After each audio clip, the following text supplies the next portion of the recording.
The hospital gave him 72 hours, and a number so impossible it nearly destroyed him. A poor black teenager with only $6 in his pocket stopped in the pouring rain to help a sick old man everyone else ignored. People laughed at him. Some told him to mind his own business. But Jamal Carter bent down, picked up 6 fallen grocery bags, and carried them 3 miles across Chicago. What he didn't know was that the frail stranger walking beside him was hiding a secret powerful enough to change his life forever. Within days, Jamal would face heartbreak, betrayal, false accusations, and a desperate race to save his grandmother's life. And the only person who could help him was the very man he had helped without expecting anything in return. The rain came down hard over Southside Chicago, turning the grocery store parking lot into a gray sheet of water and oil-stained puddles. Headlights smeared across the wet pavement. Shopping carts rattled in the wind. A bus hissed at the stop across the street, its doors folding open and shut while tired people climbed aboard with their collars pulled high and their eyes fixed on the ground. Jamal Carter stood under the narrow awning beside Greenway Market, watching the rain drip from the torn edge of his jacket. He was 18 years old, though most days he felt much older. His left shoe had a split across the sole, and every time he shifted his weight, cold water squeezed through his sock. His stomach had been empty since morning, except for half a roll he had saved from the community kitchen. In his pocket were $6, folded twice and held together by a rubber band. That money was not for food. It was for bus fare and his grandmother's medicine copay if the pharmacy gave him trouble again. He looked toward the bus stop, then back at the grocery store doors. If he ran, he could still make the next bus home. If he missed it, he would have to walk almost 40 minutes through rain and traffic, and Grandma Gloria would start worrying. She always tried to hide it, but he knew the sound of her worry. It lived in the way she cleared her throat too often, in the way she checked the clock, in the way she smiled too brightly when he finally came through the door. Jamal pulled his hood tighter and stepped away from the wall. That was when he heard the cough. It was not the small cough people gave when rain hit their throat. It was deep, sharp, and wet, the kind that bent a body in half and made strangers look up before pretending they had not heard anything. Jamal turned. Near the curb, just beyond the automatic doors, an old white man stood with 6 plastic grocery bags hanging from both hands. He wore a dark wool coat that had soaked through at the shoulders. A gray hat sat crooked on his head. His face was pale beneath the yellow parking lot lights, and his hands trembled so badly the bags swung against his knees. He coughed again. One bag slipped. Cans rolled out and clattered across the pavement. A jar of applesauce hit the ground and cracked, pale gold spilling into the rain. A carton of eggs tipped sideways. The old man reached for them, but his knees buckled, and he grabbed the side of a parked car to keep from falling. People saw him. They had to see him. A woman in a beige raincoat stepped around a rolling can as if it were trash in the street.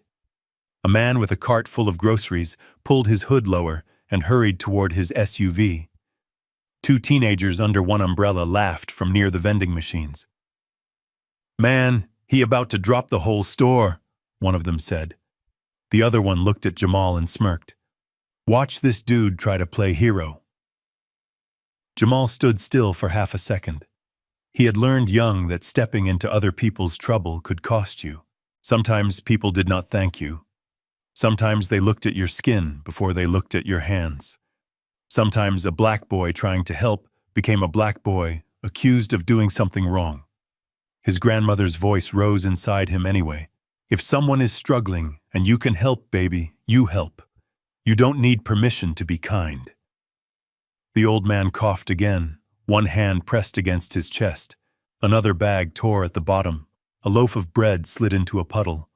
Jamal moved. He crossed the parking lot with rain slapping his face and dropped to one knee beside the scattered groceries. "Sir, are you all right?" he asked. "Let me help you carry these." The old man blinked down at him, confused, as if kindness had become a language he no longer expected to hear. "You don't have to do that," he said. His voice was rough and thin. "I know," Jamal said. He picked up the cans first, wiping rainwater off the labels with his sleeve before placing them into the least torn bag. Beans, soup, peaches, tea, cough syrup, milk, bread. Small things, ordinary things, but the way the old man watched them, they looked almost precious. Behind him, someone laughed. "Broke helping broke," a woman muttered near the doorway. Classic. Jamal heard it. His shoulders tightened, but he did not turn around. A store employee stood just inside the entrance, arms folded over his green apron. He was young, maybe 25, with a name tag that said, Todd. He looked at Jamal, then at the old man, then at the mess on the pavement. "You all need to move from the front," Todd called. "People are trying to get through." Jamal looked up at him. He almost fell. Todd shrugged. "Not my problem." The words landed harder than the rain. Not my problem. Jamal had heard those words in different forms his whole life. When the landlord ignored the broken heater in January. When the clinic said the appointment had to be paid up front. When school counselors told him he had potential but not enough support. When people looked past him like poverty was something contagious. He gathered the last jar and stood, balancing 3 bags on each arm. The plastic handles cut into his fingers. The milk made one side heavier than the other. His wet jacket clung to his back. The old man reached weakly for one of the bags. "I can take some of those." "No, sir," Jamal said. "You just walk slow." The old man stared at him, then coughed into his sleeve. "What's your name, son?" "Jamal," he said. "Jamal Carter." The old man nodded slowly. "Arthur." "Nice to meet you, Mr. Arthur." Jamal adjusted the bags against his chest. "Where's home?" Arthur hesitated and looked out toward the street, where rain blurred the traffic lights into red and green halos. "Not far," he said. "How far?" "Maybe 3 miles?" Jamal almost laughed, not because it was funny, but because his body was already tired and the universe had a way of asking for the last thing he had left. 3 miles. In the rain. With 6 grocery bags, in shoes that had given up months ago. He thought about the bus. He thought about the $6 in his pocket.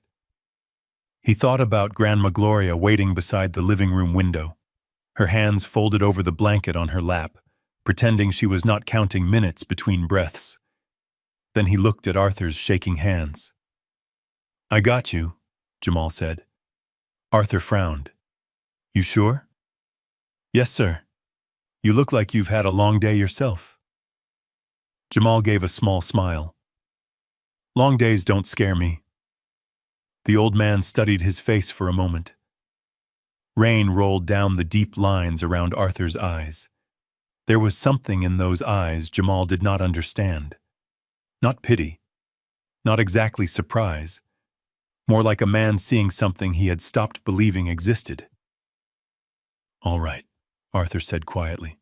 "If you're sure." They started walking. At first, they moved slowly past the grocery store windows, where light spilled warm and yellow over the wet sidewalk. Jamal could feel people watching from behind the glass. The teenagers were still laughing. The woman in the beige raincoat had stopped under the awning, shaking her head as if he were foolish. Maybe he was. Maybe a smart person would have walked away. A smart person would have kept the $6 dry, caught the bus, gone home and minded his own business.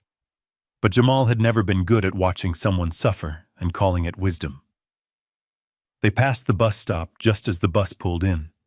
The brakes squealed. The doors opened. Warm air breathed out from inside. Jamal looked at it for only a second. Then the doors closed, and the bus rolled away. Arthur noticed. You missed your ride, he said. I'll catch another one. In this rain? Jamal shrugged. Rain stops eventually. They turned down Franklin Avenue, where small storefronts glowed under neon signs. A laundromat, a payday loan place, a fried chicken shop with steam clouding the windows, a liquor store with bars across the glass. Music thumped from a passing car, then faded into the storm. Arthur walked with one hand lightly gripping Jamal's sleeve, not enough to slow him down, just enough to steady himself when the coughing came back. Every time Arthur coughed, Jamal shifted the bags and waited without saying a word. You from around here? Arthur asked after a while. Few blocks south, Jamal said. You live with family? My grandmother. No parents? Jamal kept his eyes on the sidewalk. My mom passed when I was little. Cancer. My father left before that. Grandma raised me. I'm sorry, thank you. There was no bitterness in his voice, only the careful calm of someone who had said those facts many times and learned to survive the silence that followed. Arthur glanced at him. Your grandmother must be proud. She says she is. Jamal smiled faintly. Even when I mess up. What kind of messes? Dropping out of school? Jamal said before he could stop himself. Arthur did not respond right away. Rain struck the hoods of parked cars like 1,000 little fingers. You wanted to leave school? No, sir. Jamal swallowed. She got sick. Heart problems. Medicine got expensive. Rent kept going up. Somebody had to work. And that somebody was you. Jamal looked down at the bags cutting into his hands. She took care of me when nobody else did. Wasn't much to think about. Arthur's grip tightened slightly on Jamal's sleeve. They walked on. By the second mile, the neighborhood began to change. The cracked sidewalks smoothed out. The corner stores gave way to brick homes with iron fences and trimmed hedges. Streetlights stood taller and brighter. The yards were wide, the windows clean, the porches empty but perfect. Like no one who lived there had ever sat outside waiting for a late bus or an overdue paycheck. Jamal noticed the silence first. In his neighborhood, there was always noise, sirens, kids, arguments, music, pipes knocking in the walls. Here, even the rain sounded softer, like it had been taught manners. Arthur pointed ahead with a trembling hand. There, he said, the house with the ivy. Jamal followed his finger and stopped walking. At the end of Oakwood Lane sat a large brick house behind a black iron gate. Ivy climbed along one side. Warm lights glowed from tall windows. The front porch had white columns, 2 hanging lanterns, and a dark wooden door that looked heavier than anything in Jamal's apartment building. For a moment, Jamal thought Arthur must be pointing beyond it. But Arthur reached into his coat, took out a small remote, and pressed a button. The iron gate opened with a low mechanical hum. Jamal looked at him. Arthur looked embarrassed. It's not as grand as it seems, the old man said. Jamal almost laughed again. In his world, a working elevator counted as grand. He carried the groceries up the stone path while rain dripped from his sleeves. The porch was dry beneath the roof, and the sudden quiet under it felt strange. Jamal set the bags down gently beside the door, making sure the bread was not crushed and the cracked applesauce jar stood upright. His arms ached. His fingers stung. His shirt clung to his skin. He tried not to shiver. Arthur unlocked the door, but did not go inside right away. Come in, he said. Let me get you a towel. A hot drink, at least. Jamal shook his head. I appreciate it, Mr. Arthur, but I need to get home in this weather. My grandmother's waiting. Arthur reached into his coat. Then at least let me pay you. Jamal stepped back before Arthur could pull out his wallet. No, sir. Arthur paused. You carried my groceries 3 miles in a storm. Yes, sir. You missed your bus. I'll walk. You're soaked. I'll dry. Arthur looked at him carefully.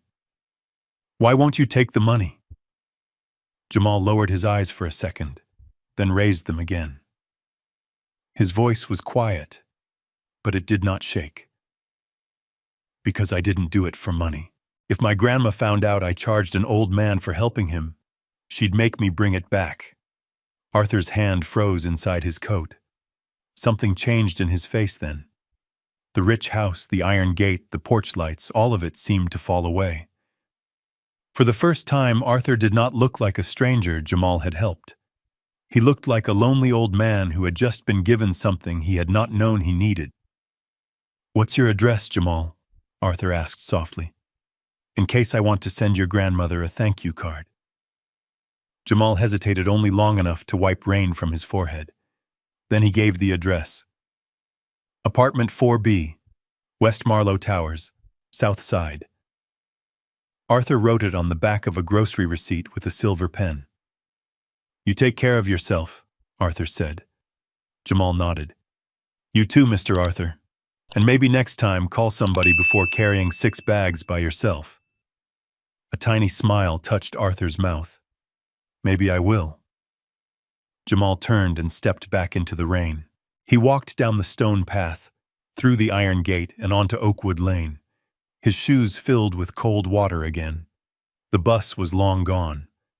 His stomach twisted with hunger. His hands burned from the weight of the bags that were no longer there. But he did not regret stopping. Not once. Behind him, Arthur Whitmore stood on the porch, holding the receipt with Jamal's address written across it. He watched the young man disappear into the wet glow of the streetlights.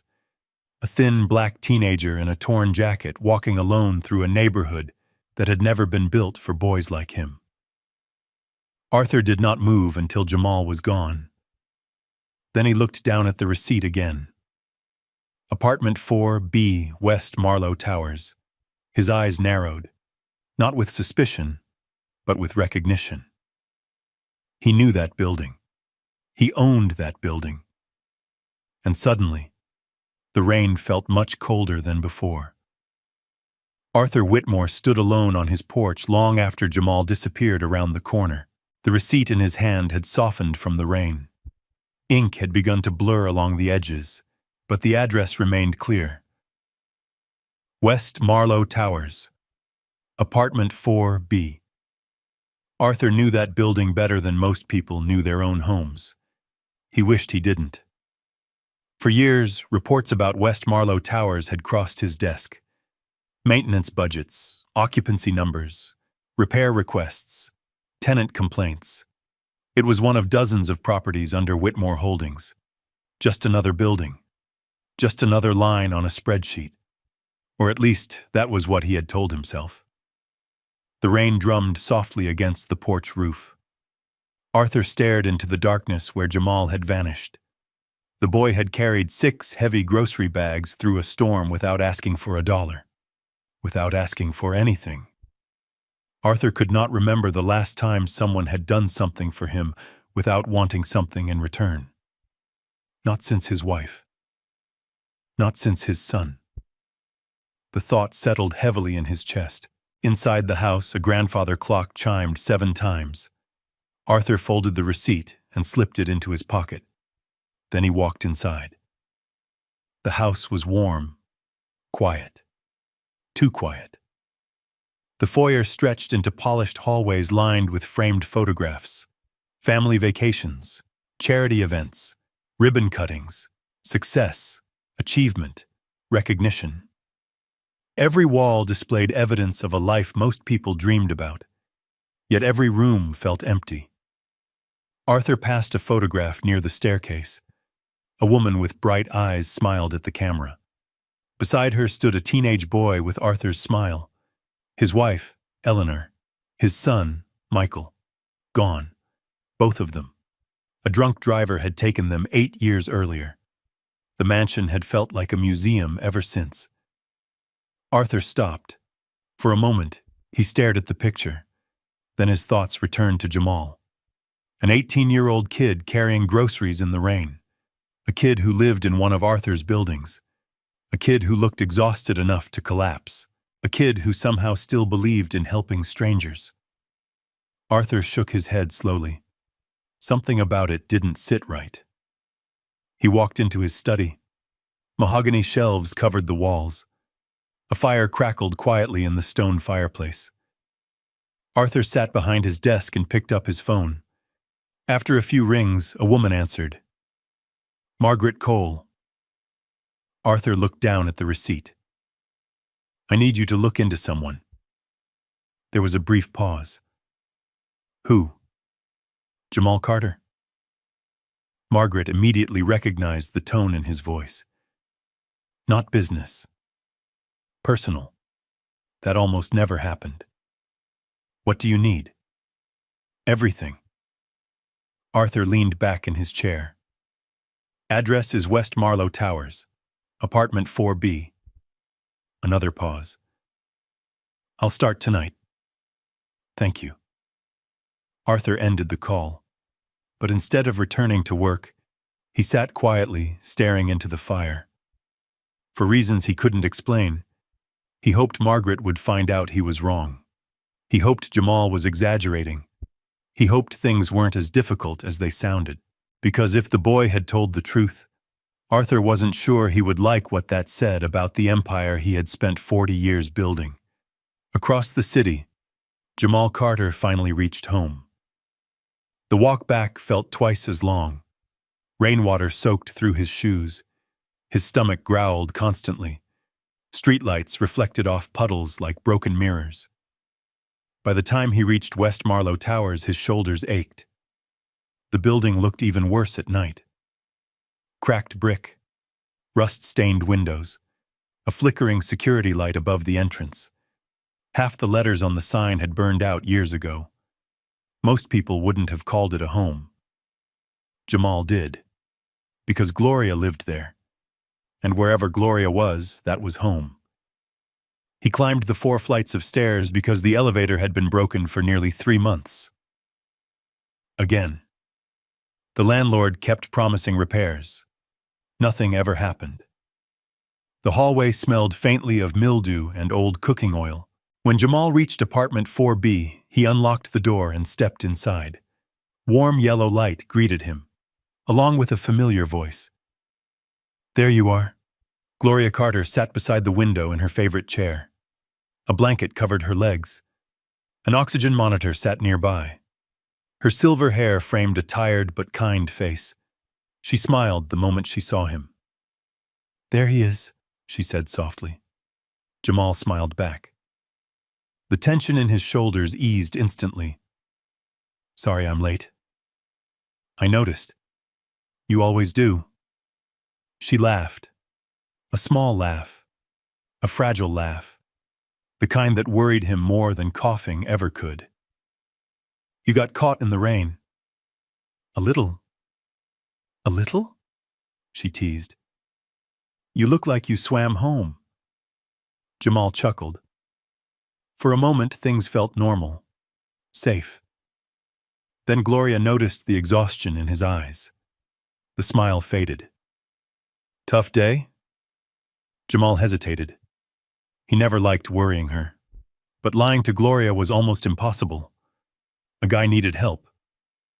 What kind of help? He dropped his groceries. In the rain? Yep, Gloria nodded approvingly. Did you help him? Jamal smiled. You know I did. Her eyes softened. I know. She reached over and squeezed his hand. The skin on her fingers felt thinner than it used to. Jamal noticed. He always noticed. You did the right thing. The words warmed him more than any heater could have, because when Gloria said he had done the right thing, he believed it, no matter what anyone else thought. She studied him carefully. What aren't you telling me? Jamal laughed nervously. There it is. What? That face, what face? The face you make when you're carrying the weight of the world. He looked away, toward the kitchen, toward the stack of unpaid bills sitting beside the microwave, toward realities he wished he could hide forever. I'm okay. Jamal, he sighed. I just wish things were easier. Gloria nodded slowly. So do I. Silence settled between them. Outside, rain tapped softly against the glass. Traffic hummed in the distance. For a moment, neither spoke. Then Gloria reached toward the table beside her chair. A small framed photograph sat there. Jamal as a child, missing front teeth, holding a basketball almost bigger than he was. You remember that day? She asked. Jamal smiled. The school tournament. You cried because your team lost. I was 10. You cried like somebody stole your dog. Jamal laughed. Gloria smiled. Then her expression grew thoughtful.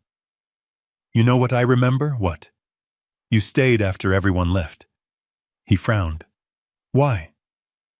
There was another boy. Slowly, the memory returned. A kid sitting alone on the bleachers, crying. His parents never showed up. Jamal nodded. I remember. You gave him your trophy. Jamal shrugged. He was upset. You loved that trophy. He needed it more. Gloria squeezed his hand again.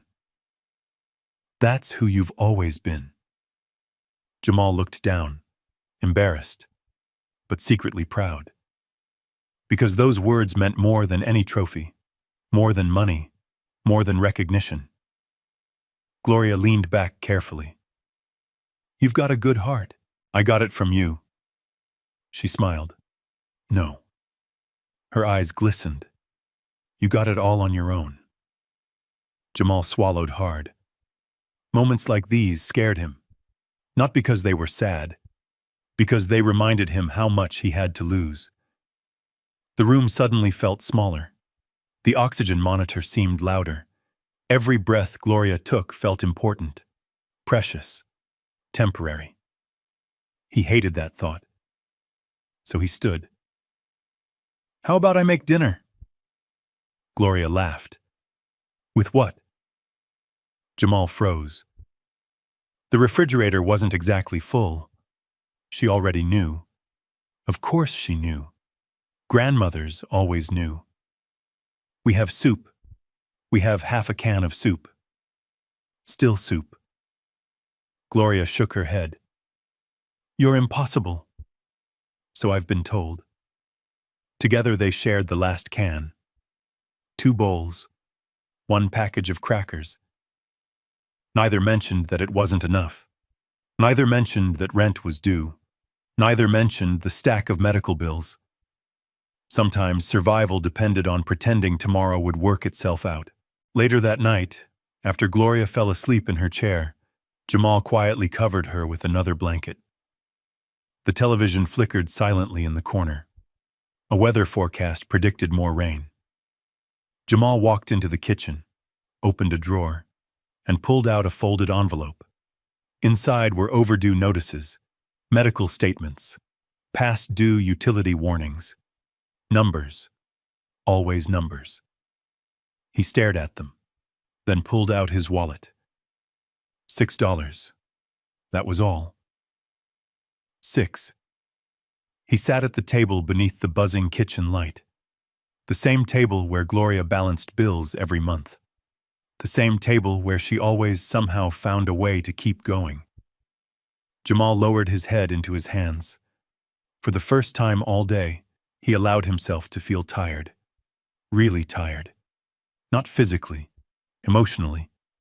The kind of exhaustion that came from trying to be strong for too long. The kind nobody noticed. The kind nobody applauded. He closed his eyes and whispered something he hoped nobody would ever hear. I don't know how much longer I can do this. The apartment remained silent. No answer came. Only the distant hum of traffic. and the sound of Gloria breathing softly in the next room. Jamal opened his eyes again. He folded the bills, put them back in the envelope, then stood up. Tomorrow he would work.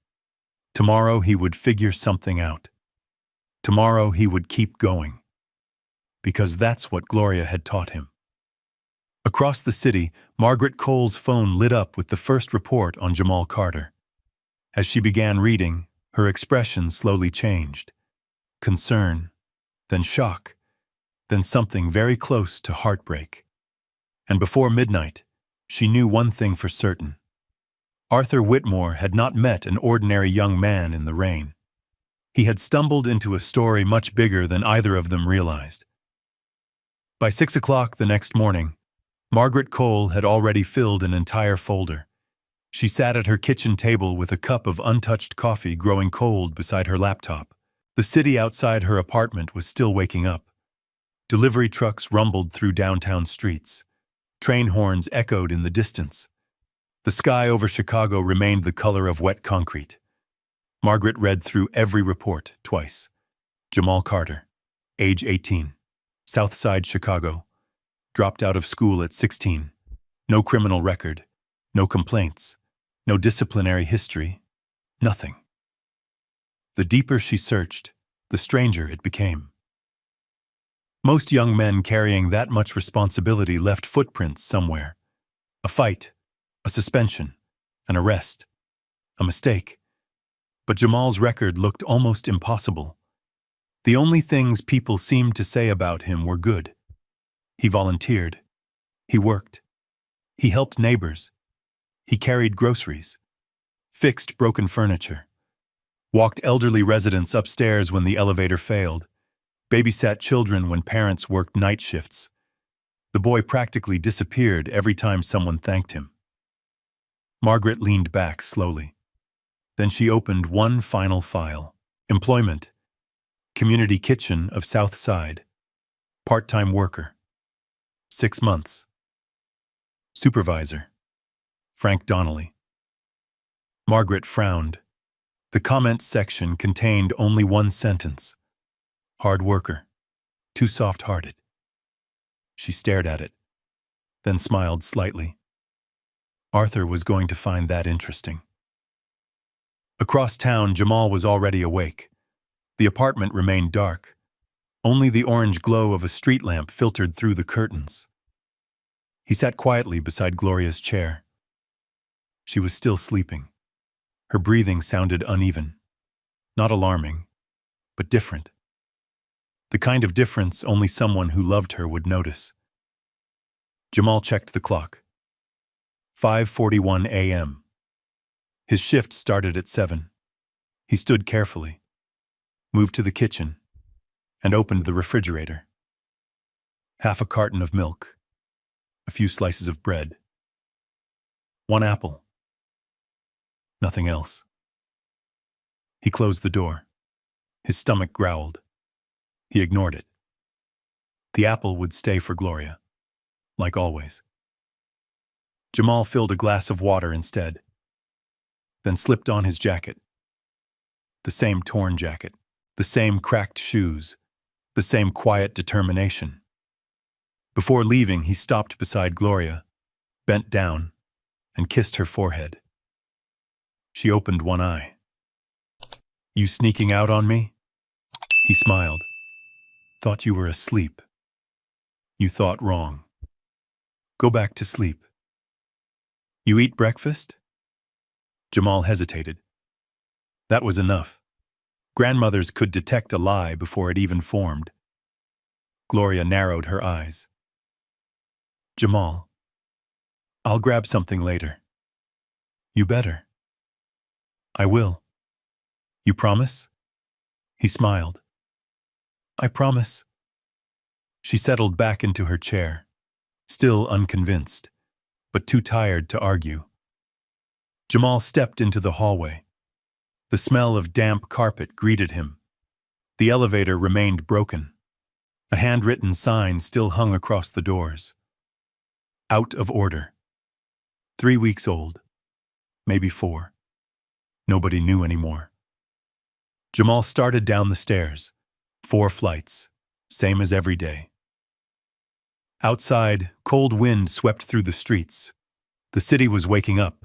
Bus engines, car horns, coffee shops opening, construction crews gathering around trucks. The rhythm of ordinary people trying to survive another day. Jamal walked 6 blocks before reaching the community kitchen.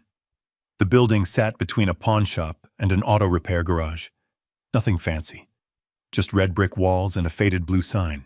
But every day dozens of people came through those doors. Some needed food, some needed company, some simply needed someone to look them in the eye and remember they existed. Jamal understood that feeling better than most. Inside, the smell of coffee and soup filled the air. Steam rose from industrial-sized pots. Volunteers moved through the kitchen preparing breakfast. Frank Donnelly stood near the service counter, tall, broad-shouldered, perpetually irritated. He looked like someone who had spent 20 years arguing with life and lost every round. The moment he saw Jamal, his expression darkened. "You're late." Jamal checked the clock. 6:58. "I'm early." "Not early enough." Frank shoved a box of napkins toward him. "Dining room needs setting." "Yes, sir."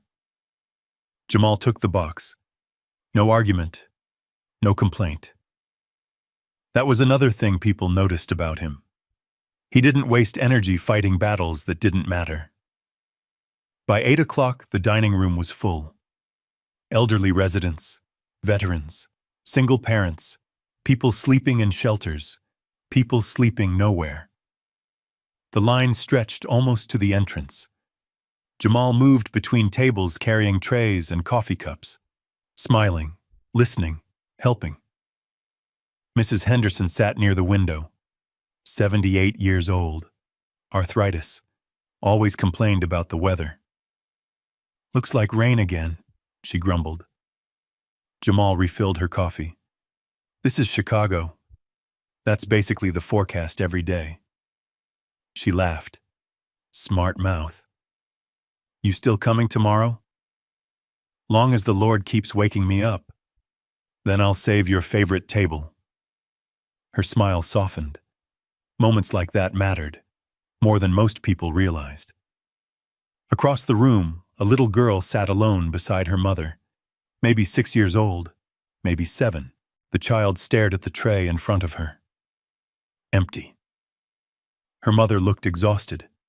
Eyes red, clothes wrinkled. The look of someone carrying too much. Jamal noticed immediately. He always noticed. A few minutes later, he disappeared into the kitchen, returned with a warm roll, then another, and an apple. The same apple he had saved from home. He placed them gently on the girl's tray. Her eyes widened. "Is this for me?" Jamal nodded. "Breakfast is important." The little girl smiled. A real smile. The kind that transformed an entire face. Her mother looked like she might cry. "Thank you," she whispered. Jamal simply nodded, then walked away before either could say more. Unfortunately, Frank saw everything. The manager's face darkened instantly. Jamal. The room grew quieter. Several volunteers glanced over. Jamal stopped. "Yes, sir?" Frank pointed toward the tray. "What was that?" "She was hungry." "That's not what I asked." The little girl lowered her eyes. Her mother stiffened. Jamal remained calm. She didn't have enough food. Frank folded his arms. "Did she have a voucher?" "No." "Then why did you give her extra?" The room felt smaller. The kind of silence that comes when people know something unfair is happening, but aren't sure how to stop it. Jamal looked at the child, then back at Frank. "Because she was hungry." Frank threw his hands up. "There it is again!" "What? You always think you're running this place." Jamal blinked. "No, sir. Rules exist for a reason." The little girl looked terrified now. Her mother pulled her closer. Several customers pretended not to listen, but everyone listened. Frank stepped closer. "You keep giving away food like this. We'll have nothing left." Jamal spoke quietly. "We always have leftovers." Frank's jaw tightened. Wrong answer. Everyone knew it. The manager pointed toward the kitchen. "My office, now." Jamal followed without protest. Inside the cramped office, Frank shut the door. The noise of the dining room disappeared. Only the hum of an old refrigerator remained. Frank rubbed his forehead. "You know why you're impossible?" Jamal stayed silent. "Because you're a good kid." That surprised him. Frank rarely gave compliments. The older man sighed heavily. "You see every sad story in this city and try to fix it." Jamal looked down. "Somebody should." Frank laughed bitterly. "That's exactly the problem." For a moment, neither spoke. Then Frank sat down, suddenly looking older than usual, more tired. "You know what happens to people who try saving everybody?" Jamal shook his head. "They break." The words lingered. Frank stared out the office window. "You can't carry the whole world." Jamal thought about Gloria, the rent, the medicine, the empty refrigerator, the old man in the rain. Maybe Frank was right. Maybe he couldn't. But he still couldn't walk away when someone needed help. "I'll be more careful," Jamal said. Frank sighed. "Just get back to work." The lecture was over, but something about it stayed with Jamal. As he returned to the dining room, he noticed the little girl watching him. She waved. Tiny fingers. Big smile. Jamal waved back, and somehow the entire argument felt worth it. Outside, across the street, a black sedan sat parked beside the curb. Margaret Cole lowered a pair of reading glasses. She had spent nearly an hour watching through the window, watching Jamal work, watching him help, watching him give away his own apple. The report hadn't exaggerated. If anything, it had left things out. Margaret picked up her phone. Arthur answered immediately. "Well?" She looked through the glass again. Jamal was helping an elderly man carry a tray, just because he noticed the man's hands shaking. Margaret smiled. "Arthur." She paused, then said the one thing she never expected to say. "I think this young man might be exactly who you believe he is."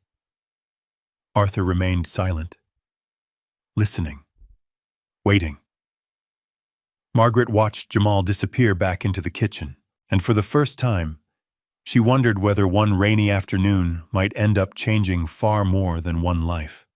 Because somewhere inside Whitmore Holdings, people were already beginning to ask questions. Questions about West Marlow Towers. Questions about repairs. Questions about management. Questions that one man in particular would soon wish nobody had asked. His name was Richard Kane, and he had no idea that trouble was already heading straight toward him. At that exact moment, Richard sat inside a cramped management office on the ground floor of West Marlow Towers. The office smelled like stale coffee and old paper. A space heater rattled in the corner. Stacks of maintenance requests sat piled on his desk, most of them unopened. A leaking ceiling and Building BA broken hallway light. A disabled tenant requesting handrails. 3 complaints about the elevator. Another complaint about the elevator. And another. Richard didn't bother reading them. He simply stamped most of them with the same red mark. Pending. Then shoved them into a drawer. Out of sight. Out of mind. That had been his system for years. It worked. Or at least it had worked so far. He leaned back in his chair and glanced through the blinds toward the parking lot.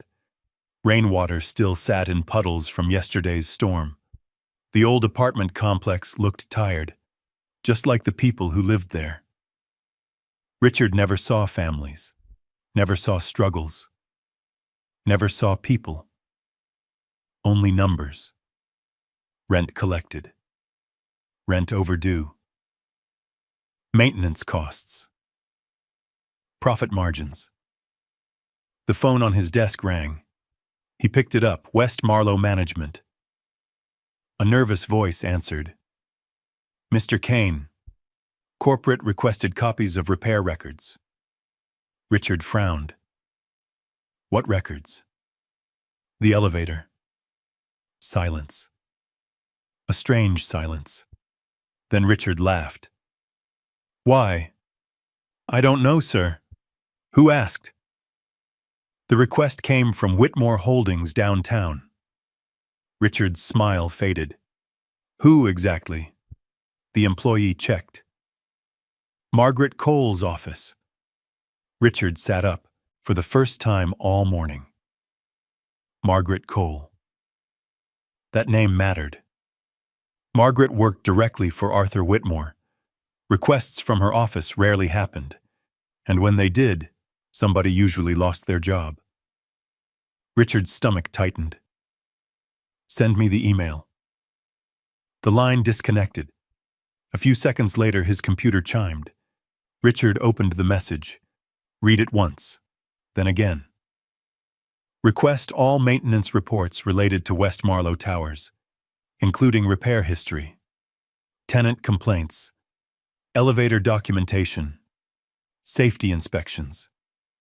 He stared at the screen. The heater suddenly felt too warm. Because there was one problem. Actually, several problems. The elevator budget had been approved months ago. The repairs should have been completed. The money had been allocated. The invoices existed. The paperwork looked clean. But the repairs themselves had never happened. Richard swallowed. Hard. Meanwhile, several miles away, Jamal's shift finally ended. The afternoon sky remained gray. Cold wind swept through the city. Jamal stepped outside the community kitchen and pulled his jacket tighter around his shoulders. His body felt tired. Not unusual tired. The kind of tired that lived in his bones. He checked his phone. 2 missed calls. 1 voicemail. His stomach immediately tightened. The voicemail was from Gloria. He called back before even listening. She answered on the second ring. Hey, baby. Relief flooded through him. You okay? I'm fine. You called twice, I know. What happened? A small laugh came through the phone. I couldn't remember if I took my afternoon medication. Jamal smiled despite himself. You did. You sure? I put it right beside your tea. Oh. A pause. Then I guess I did. Jamal shook his head. What would you do without me? Probably get into trouble. Definitely. That earned another laugh. The sound warmed him. For a moment. Then Gloria coughed. A deep cough. Longer than usual. Jamal's smile disappeared. You okay? I'm fine. Another cough. I'm serious. I'm fine, baby. But he knew that voice. She wasn't fine. The call ended a few minutes later, and the worry stayed with him. He started walking home. Traffic rolled past. A train thundered overhead. Neon signs flickered to life as evening approached. The city moved around him, busy, loud, unstoppable. Yet Jamal could think only about Gloria. And money. Always money.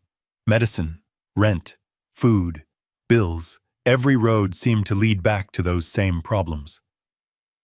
As he crossed Franklin Avenue, a black sedan slowed beside the curb. The passenger window lowered. Margaret Cole sat inside. Jamal stopped. Confused. Can I help you, ma'am? Margaret smiled politely. You must be Jamal Carter. His guard immediately went up. Years of experience taught him that strangers usually wanted something. "Who are you?" "My name is Margaret." Technically true. She left out the rest. "I'm a friend of Arthur Whitmore." Jamal blinked. "The old man from yesterday?" "The very same." A small smile appeared on his face. "How's he doing?" Margaret noticed something immediately. Not excitement. Not curiosity about money. Not questions about Arthur's house. The first thing Jamal asked was whether Arthur was okay. "Interesting. He's doing well." "Good." Margaret studied him. The torn jacket, the worn shoes, the exhaustion in his eyes. Everything Arthur described was true. "Mr. Whitmore wanted me to thank you again." Jamal shrugged. "No need. He insists." "I'm glad he's okay." Margaret smiled. The boy wasn't performing, wasn't pretending. He genuinely meant it. That was becoming increasingly rare. "Can I give you a ride home?" Jamal shook his head. "No, thank you. It's cold. I walk every day. It's no trouble." Again he shook his head. "Really, I'm good." Margaret found herself smiling. Arthur was right. The young man seemed almost allergic to accepting help. "All right." She reached into her purse, pulled out a business card, and handed it over. "If you ever need anything, call me." Jamal looked at the card, then looked back at her. Why? The question caught her off guard. Most people would have immediately accepted, maybe even asked for favors. Jamal genuinely wanted to know. Margaret answered honestly, "Because there aren't enough people like you." For a second, he didn't know what to say. Then he smiled awkwardly. "Thank you." She nodded. The sedan pulled away, leaving Jamal standing on the sidewalk, holding the card, confused, curious, and completely unaware that Arthur Whitmore was already thinking about him far more than he realized. That evening, Arthur sat in his study reading Margaret's report. Page after page, story after story, everything pointed to the same conclusion. Jamal Carter was exactly who he appeared to be, and somehow that bothered Arthur. Not because he doubted Jamal, because he doubted himself. He turned another page. A maintenance complaint from West Marlow Towers. Broken elevator. Unresolved. 4 months. Another complaint. Leaking pipes. Unresolved. Another. Heating failure. Unresolved. Arthur frowned. Then another document caught his attention. A resident statement. An elderly tenant injured while climbing stairs during an elevator outage. Arthur sat very still. His fingers tightened around the paper. Because suddenly he wasn't thinking about spreadsheets anymore. He was thinking about Gloria, a woman with heart problems, living on the 4th floor, climbing stairs, every day. Something cold settled in his chest. He picked up the phone, called Margaret immediately. She answered after one ring. "Arthur? Get me every file on West Marlow Towers." A pause. "I already started." "Good." His voice hardened. "Something isn't right." Margaret leaned forward. "What did you find?" Arthur stared at the maintenance reports, at the ignored complaints, at the names, at the dates, at the evidence. "I think somebody has been lying." Across town, Gloria Carter sat beside the apartment window watching the streetlights flicker on. The city looked beautiful from a distance. Soft, golden, peaceful, the kind of beauty that hid hardship. She heard Jamal unlocking the door, immediately smiled. He stepped inside, trying to look cheerful, trying not to look worried, trying and failing, because Gloria knew him too well. "Bad day?" Jamal hesitated. Not really. She raised one eyebrow. That grandmother eyebrow. The one that could detect lies through walls. He laughed. A strange day. What happened? Jamal sat beside her, then told her everything. The grocery store, Arthur, the mansion, the assistant, the business card. Gloria listened carefully, without interrupting. When he finished, she stared out the window, thoughtful. Sounds like that old man was lonely. Jamal blinked. That's your takeaway? She smiled. People with everything are often lonely. Jamal considered that. Arthur had looked lonely, standing in the rain, holding 6 grocery bags by himself, like nobody was coming, like nobody ever came. Gloria nodded slowly. Maybe you helped more than you realize. Jamal looked toward the darkening city, toward Oakwood Lane, somewhere beyond the skyline, toward a man he barely knew. A strange feeling settled inside him, like his life had somehow brushed against something important, something unfinished. He didn't know why, but he couldn't shake the feeling.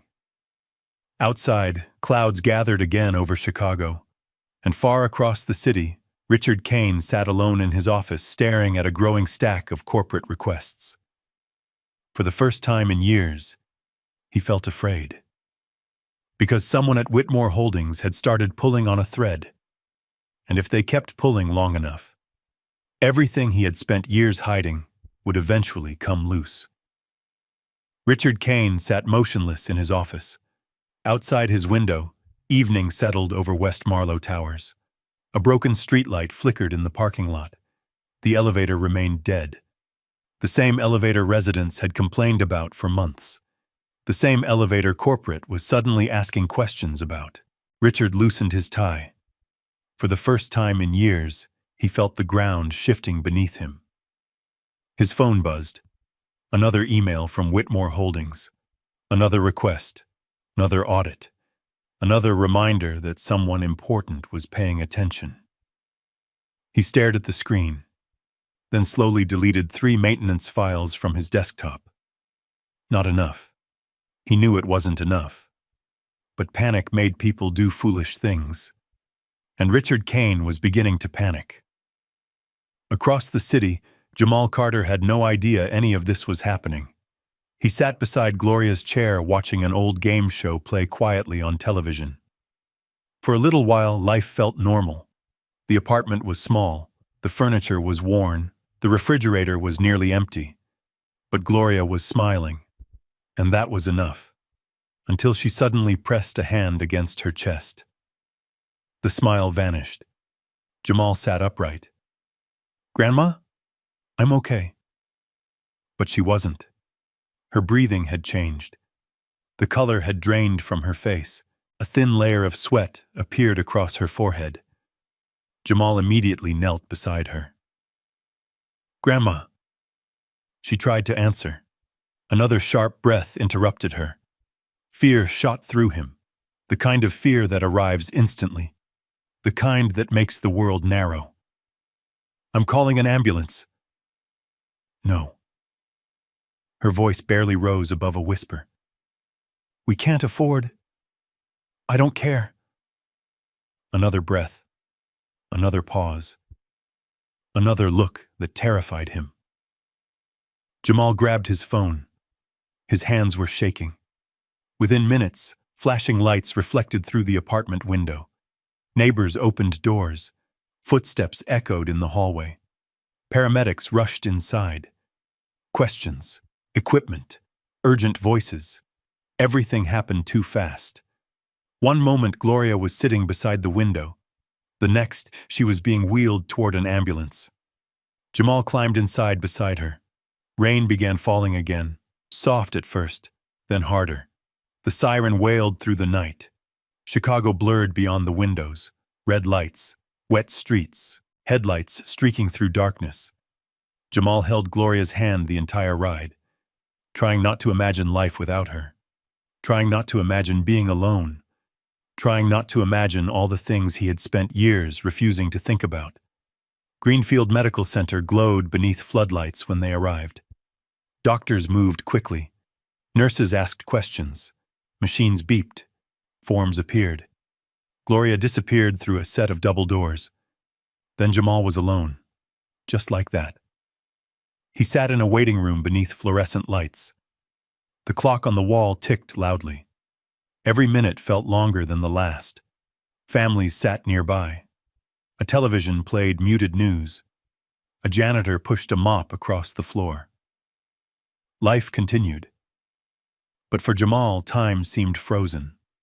An hour passed. Then another. Finally, a doctor approached. A woman in blue scrubs, kind eyes, tired expression. Jamal Carter? He stood immediately. Yes. The doctor guided him toward a quiet corner. Your grandmother is stable right now. Relief rushed through him. For exactly 1 second. Then he noticed the doctor's face, the hesitation, the concern, and his stomach dropped. What's wrong? The doctor folded her hands. Your grandmother's heart condition has progressed faster than we expected. Jamal felt the floor tilt beneath him. We've been monitoring her for some time. He swallowed. Can you help her? The doctor nodded slowly. Yes. Hope flickered. Then she continued. But she needs surgery. The hope froze. What kind of surgery? A valve replacement. Silence. Hospital sounds echoed around them. Footsteps, voices, monitor alarms somewhere far away. Everything suddenly felt distant. How soon? The doctor looked directly at him. As soon as possible. How soon is that? The answer came quietly. 72 hours. Jamal stared at her. 3 days. 3 days to save the only family he had left. Okay. His voice sounded strange. Small. What does it cost? The doctor's expression softened. Because she already knew what came next. She had delivered this conversation before, many times. Never easily. The procedure, hospitalization, medication, recovery care. She paused, then said the number. $92,000. Jamal didn't react, at least not immediately, because his mind couldn't process it. 92,000. The number felt unreal, like hearing the distance to another planet. He thought about his wallet. $6. He thought about the apartment, the unpaid bills, the empty refrigerator, the broken elevator, the overdue rent. $92,000. The doctor kept speaking. Payment plans, financial assistance, insurance limitations, resources, programs. Words floated past him, meaningless. All he heard was the number, 92,000. Finally, she stopped. Do you have any questions? Jamal stared at the floor, then asked the only question that mattered. What happens if I can't get it? The doctor's silence answered first. Then came the words, without surgery, her condition will continue to worsen. Jamal closed his eyes. For a moment, he couldn't breathe. The waiting room suddenly felt too bright, too loud, too cold. The doctor placed a hand gently on his shoulder. I'm sorry. Then she walked away, leaving him alone with a number bigger than anything he had ever imagined. Hours later, Jamal finally entered Gloria's room. Machines hummed softly. The city lights glowed beyond the hospital window. Gloria looked smaller in the hospital bed, more fragile. Yet when she saw him, she smiled. The same smile she always gave him. The smile that had carried him through childhood. Hey, baby. His eyes immediately filled. He looked away before she noticed. You scared me. You scare easy. He laughed weakly. No, I don't. You do. She reached for his hand. He took it, held it carefully, like something precious. Because it was. Doctor talked to you? Jamal nodded. Gloria sighed. I figured. For a while, neither spoke. The city glowed outside. Rain tapped softly against the glass. Finally, Gloria squeezed his hand. You don't look at me like that. Like what? Like I'm leaving. His throat tightened. Grandma? No. Her voice remained gentle. But listen to me. Jamal looked up. You've spent your whole life taking care of everybody else. She smiled. Even old men in grocery store parking lots. Despite everything, he laughed. A small laugh. A painful laugh. Gloria smiled too. Then her eyes softened. If something happens to me. No, Jamal. No. She squeezed his hand again, stronger than he expected. You listen. He lowered his eyes, because he couldn't bear hearing it. Gloria waited, then spoke quietly. The world is hard. A pause. But don't let it make you hard too. Tears burned behind his eyes. You hear me? He nodded. Good. Outside the room, a nurse walked past carrying paperwork. Inside, machines continued their steady rhythm. Life, time, hope, still moving, still fighting. Jamal looked at Gloria, then at the city beyond the window, then at the $6 still folded inside his wallet. 72 hours. $92,000. And absolutely no idea where to begin. What he didn't know was that somewhere across Chicago, Arthur Whitmore had just finished reading the hospital report Margaret placed on his desk. And for the first time in many years, the billionaire felt his heart break for someone he barely knew. Arthur Whitmore sat alone in his study. The hospital report lay open on the desk before him. $92,000, 72 hours.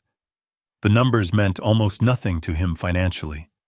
He had spent more than that renovating a conference room, more than that replacing artwork in a corporate lobby. Yet somewhere across Chicago, those same numbers stood between a grandmother and her future, between a young man and the only family he had left. Arthur stared through the rain-speckled window. He remembered another hospital room, another impossible conversation, another doctor delivering news that changed everything. For years, he had convinced himself that work could fill the silence. Buildings, meetings, acquisitions, numbers. None of it had worked. And now a young man in worn-out shoes had somehow reminded him what mattered. His phone buzzed. Margaret. Arthur answered immediately. Tell me he's not alone. There was a pause. I'm afraid he is. Arthur closed his eyes. What's he doing? Still at the hospital. Has anyone offered help? No. Arthur leaned back slowly. The fire crackled beside him. Outside, rain slid down the glass. Inside, an uncomfortable feeling settled over him. Guilt. Because West Marlowe Towers belonged to him. Because Gloria Carter had spent months climbing 4 flights of stairs with a failing heart inside one of his buildings. Because somewhere between success and expansion, he had stopped looking closely enough. Keep watching, Arthur said quietly. Margaret understood immediately. You want daily updates? No. Arthur looked again at the report. Hourly. Across the city, Jamal sat beside Gloria's bed. Morning sunlight filtered through hospital blinds. The room smelled faintly of disinfectant and coffee. Machines hummed softly. Nurses moved in and out. The world continued. But Jamal felt trapped inside a countdown. 72 hours. Every glance at the clock made it worse. Gloria was asleep. For now. Peaceful. Fragile. Jamal sat in a plastic chair and stared at a notebook. Inside were numbers, phone numbers, organizations, churches, community centers, charities, names of anyone who might help. He had spent half the night making the list. Now he intended to call every single one. His first call lasted 3 minutes. The second lasted 4. The third ended after less than 60 seconds. The answers sounded different, but meant the same thing. No. No available emergency funds. No immediate assistance. No guaranteed approval.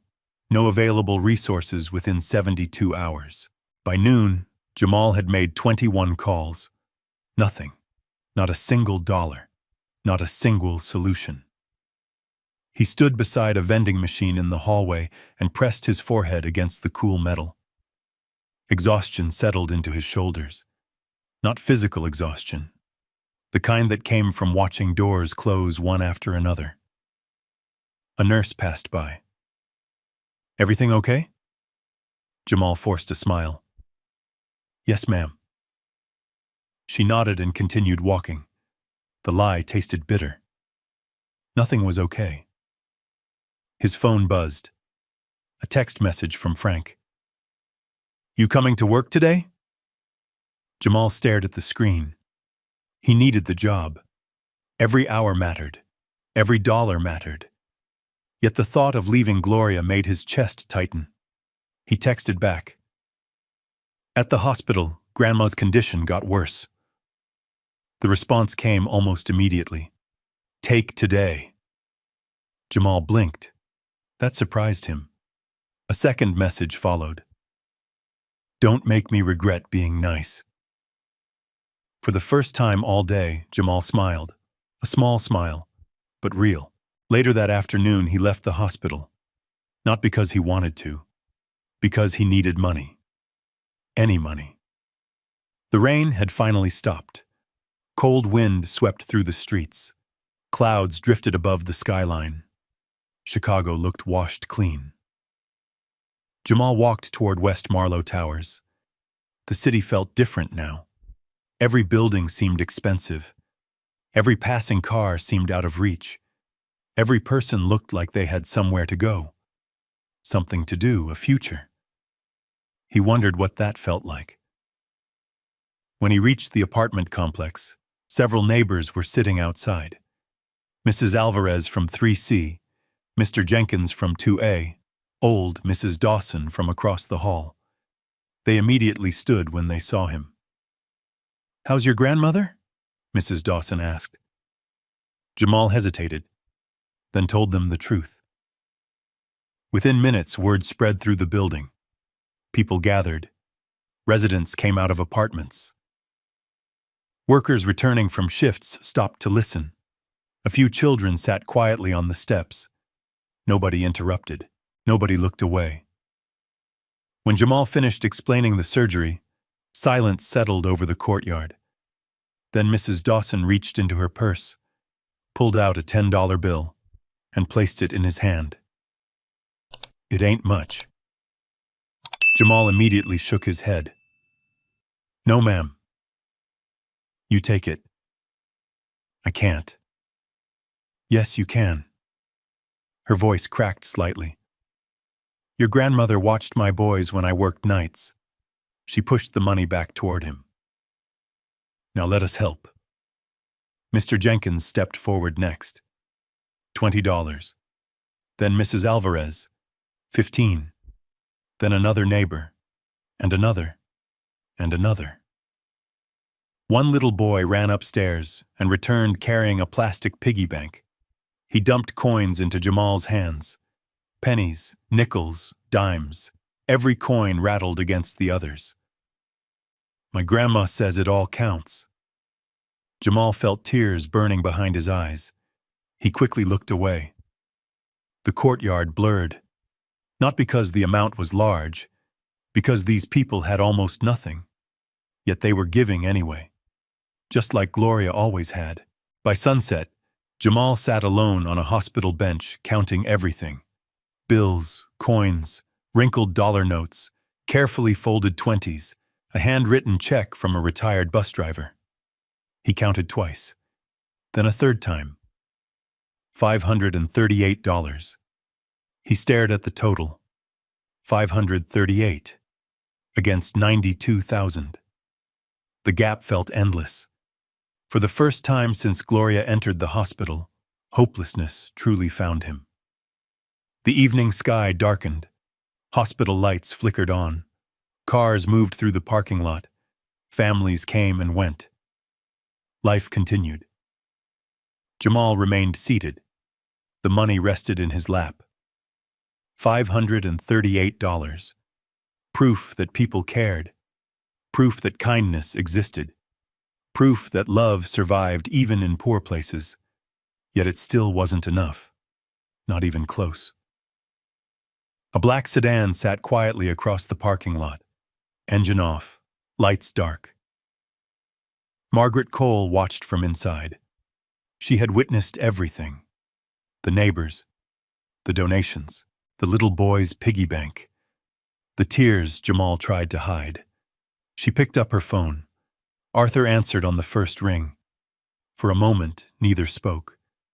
Then Margaret said softly, "He's trying." Arthur looked out at his study window. "How much did he raise?" Margaret glanced toward the bench. $538. Silence. Long silence. Finally, Arthur asked, "And what did he do after he counted it?" Margaret watched Jamal carefully. The young man folded every bill, every coin, placed them back into the envelope, then stood up. Not celebrating, not complaining, just preparing to keep going. "He got back up," she said quietly. Arthur closed his eyes, because somehow that answer hurt the most. A young man carrying the weight of the world, and still refusing to quit. Meanwhile, several miles away, Richard Kane sat inside his office reviewing financial records. The corporate audit had intensified. Requests were multiplying. Questions were becoming specific. Dangerously specific. He opened a tenant file, then froze. Apartment 4B, Gloria Carter, Jamal Carter. Richard stared at the names. Something clicked. Something unpleasant. A memory surfaced. The young black kid who always paid rent late but always paid eventually. The grandmother with health problems. The family living on the 4th floor. Richard suddenly remembered hearing another name that morning. Arthur Whitmore. And for the first time, he began to wonder whether those names might somehow be connected. The realization sent a chill through him.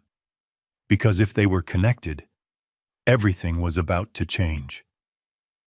Richard Kane spent most of the night staring at the tenant file. Apartment 4B, Gloria Carter, Jamal Carter. The names refused to leave his mind. At first he told himself it was nothing, just another tenant, just another family struggling to pay rent, just another file. But then he remembered the call from corporate, the audit, the sudden interest from Margaret Cole, the questions about West Marlowe Towers, and now Arthur Whitmore's name had somehow entered the picture. Richard felt a knot forming in his stomach, because people like Arthur Whitmore didn't notice people like Jamal Carter. Not usually. And if Arthur had noticed him, there had to be a reason. Richard shut the file, but sleep never came. Across the city, dawn arrived quietly. The rain had finally stopped. Golden sunlight spilled between downtown skyscrapers. For the first time in days, Chicago looked almost peaceful. Jamal stood beside Gloria's hospital bed, holding a paper cup of coffee he couldn't afford. He hadn't slept. His eyes burned. His back ached. His thoughts felt heavy. But none of that mattered. Gloria was awake and smiling. "That coffee smells terrible." Jamal laughed softly. "It probably is. Then why are you drinking it? Because hospital coffee is somehow cheaper than everything else. She smiled, then studied him carefully. That grandmother look again, the one that saw through every mask. You haven't slept. I'm okay. Liar. He looked away. Gloria sighed. You can't carry this all by yourself. Jamal stared at the city beyond the window. I know. But he didn't. Not really. Because carrying everything was all he had ever known. The bills, the rent, the medicine, the responsibility, the fear. He had carried it for so long he no longer remembered what life felt like without it. A knock interrupted them. A nurse entered, followed by a hospital social worker, a woman named Karen. Kind eyes, professional smile. The kind of person who delivered hope carefully because she knew how fragile it could be. Karen sat across from Jamal. We've reviewed several assistance options. His heart immediately lifted, then fell again when she continued. Unfortunately, most emergency grants require approval periods longer than 72 hours. There it was, another door closing. Karen handed him a folder. There are still organizations you can contact. Jamal accepted it, though both of them knew the truth. He had already called most of them. Karen hesitated, then lowered her voice. I'm sorry. Jamal smiled politely, the same smile people used when they didn't want strangers seeing how much something hurt. Thank you. Karen left. The room grew quiet again. Gloria reached for his hand. He squeezed hers gently. Neither spoke, because there wasn't anything left to say. Several miles away, Arthur Whitmore sat in the rear seat of a black sedan. Margaret sat across from him. The city moved past the windows. Traffic, pedestrians, construction crews, ordinary lives. Arthur barely noticed. His attention remained on the report in his lap. Every page brought another surprise. Another example of Jamal helping someone. A neighbor whose groceries he carried upstairs. An elderly resident whose heater he repaired. Children he tutored after school before dropping out. Food he shared when he barely had enough himself. Arthur turned another page, then another. Finally he looked up. How old is he again? 18. Arthur stared out the window. 18. The word sounded almost unbelievable. At 18, Arthur had been worried about college exams, business dreams, career plans, not keeping a grandmother alive, not feeding an entire apartment building, not carrying responsibilities meant for people twice his age. Margaret watched him quietly. She knew what he was thinking, because she was thinking the same thing. Life had never been fair to Jamal Carter, yet somehow it hadn't made him bitter. That was the remarkable part. The sedan slowed. Arthur looked outside. They had arrived at West Marlow Towers. For a long moment, neither moved. Arthur simply stared. The building looked worse in person. Cracked concrete, peeling paint, broken lights, neglected landscaping. The kind of property executives discussed using percentages and maintenance budgets, not human lives. Arthur slowly stepped out. The morning air felt cold. He looked up toward the 4th floor, toward apartment 4B, toward the place Jamal called home. A strange feeling settled over him. Regret. Not because he owned the building, because he had stopped paying attention. A maintenance worker noticed him, immediately froze, then hurried over. Mr. Whitmore? Arthur nodded. The man's eyes widened. Most employees never met Arthur in person. What happened to the elevator? Arthur asked. The worker looked uncomfortable. Still broken. For how long? A pause. Almost 4 months. Arthur felt his jaw tighten. And nobody fixed it? The worker hesitated, then quietly answered. The repairs were approved. Arthur slowly turned toward him. What does that mean? The worker looked around nervously, like someone afraid of being overheard. It means the money came through. Arthur said nothing. The worker swallowed, but the repairs never happened. Silence. Long silence.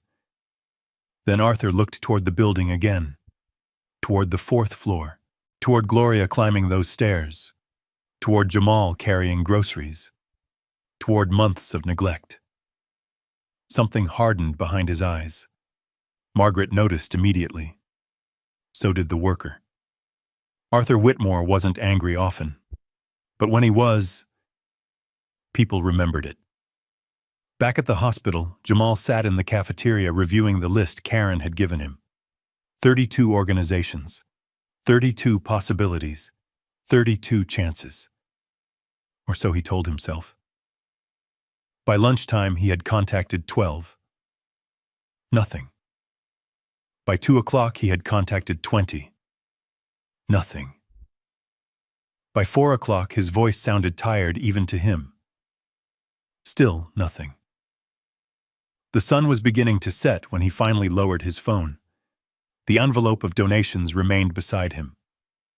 $538. The number seemed almost mocking now, a reminder of how impossible 92,000 truly was. He rubbed his eyes, then heard a familiar voice. Jamal? He looked up. Frank stood beside the table, holding a paper bag. For a moment, Jamal thought he was imagining things. Frank? The older man shrugged awkwardly. You weren't answering texts. I've been busy. No kidding. Frank set the paper bag down. What's this, dinner? Jamal blinked. Inside sat a turkey sandwich, fruit, a bottle of water, and 2 cookies. His throat tightened immediately. Frank, don't make it weird. The older man sat down across from him. Neither spoke for a moment. Finally, Frank looked around the cafeteria, then back at Jamal. How bad is it? Jamal stared at the table. He considered lying, then decided he was too tired. 92,000. Frank whistled softly. Wow. Yeah. Silence. Then Frank reached into his pocket, pulled out an envelope, and slid it across the table. Jamal frowned. What's this? Take it. I can't. Yes, you can. Frank pushed it closer. Inside were several $100s. Not enough. But enough to matter. Enough to hurt. Because people didn't give money like that unless they cared. Jamal stared at it. Speechless, Frank shrugged. The staff pitched in. Jamal looked up. The staff? Turns out people like you. A laugh escaped him. Despite everything, despite the fear, the exhaustion, the impossible situation. He laughed. Frank smiled. There he is. For the first time in days, hope flickered. Small, fragile, but real. Neither man noticed the black sedan parked outside the hospital. Arthur Whitmore sat inside, watching. Not because he wanted to spy, because he wanted to understand. And what he saw only confirmed what every report already said. Jamal Carter never asked anyone for anything. People simply wanted to help him. That realization stayed with Arthur long after the cafeteria lights glowed behind them, because it reminded him of someone he hadn't thought about in years, his son. And suddenly, the resemblance felt impossible to ignore. That night, as the city lights reflected across Lake Michigan, Arthur made a decision. A decision that would change everything. Not tomorrow. Not next week. Now. He picked up his phone, called Margaret. She answered immediately. Arthur? His voice remained calm, but there was certainty in it now. The kind that moved companies. The kind that changed lives. I want a meeting. With who? Jamal Carter. Margaret smiled. She had been waiting for those words. When? Arthur looked toward the hospital, toward the young man who had carried 6 grocery bags through a storm without expecting anything in return. Tomorrow morning. Then he paused and added quietly, It's time he learns who I really am. Margaret looked through the windshield toward the glowing hospital windows. For a moment, neither she nor Arthur spoke. The city moved around them. Traffic lights changed. Cars rolled past. Sirens echoed somewhere in the distance. But inside the sedan, everything felt still.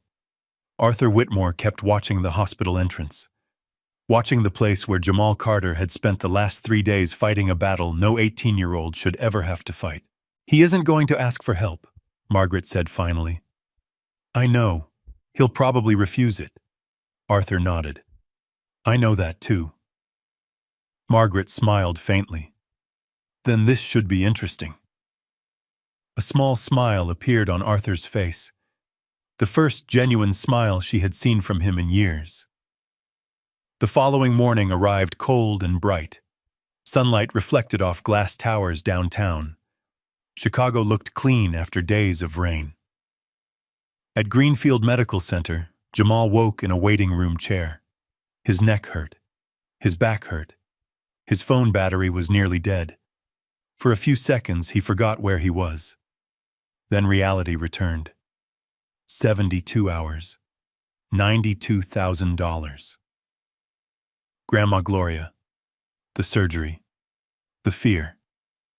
Everything rushed back at once. He rubbed his eyes and checked the time. 8:14 a.m. A nurse approached carrying a clipboard. Mr. Carter? Jamal stood immediately. His heart jumped. Is my grandmother okay? She's resting. Relief, brief but powerful. Then the nurse handed him an envelope. This was left for you. Jamal frowned. For me? The nurse nodded. No return address. She walked away. Jamal stared at the envelope. Simple white paper. His name written neatly across the front. Nothing else. He opened it carefully. Inside was a card. One sentence. 742 Oakwood Lane. 10 a.m. Please come. A friend. Jamal stared at the words. He knew that address. Arthur's house. His pulse quickened. For several seconds, he simply stood there, confused, curious, unsure. Then he slipped the card into his pocket, because deep down, he already knew he was going. By 9:20, he was on a bus headed toward Oakwood Lane.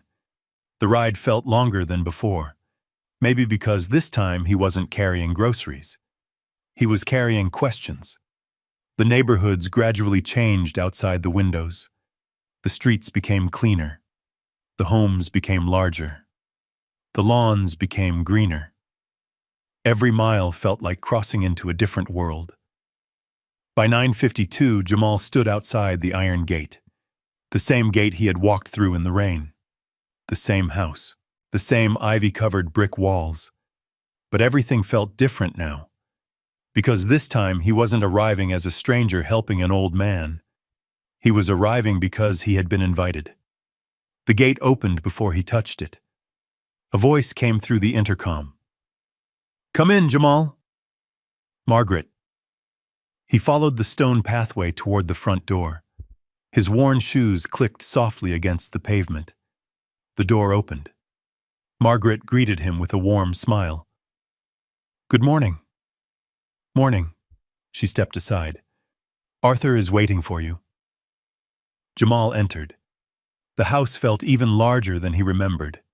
High ceilings, tall windows, bookshelves stretching from floor to ceiling, paintings, photographs, a life displayed across decades. His eyes drifted toward one picture on the mantel. A younger Arthur, a woman beside him, a teenage boy between them, all smiling, happy, whole. Something about the photo made the house feel less intimidating, more human.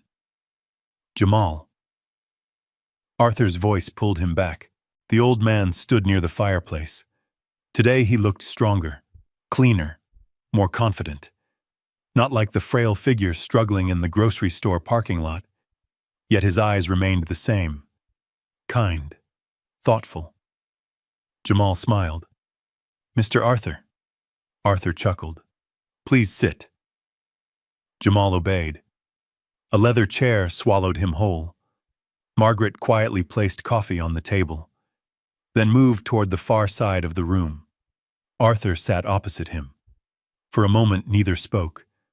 Then Arthur leaned forward. I owe you an apology. Jamal blinked. For what? For not telling you who I am. Confusion crossed Jamal's face.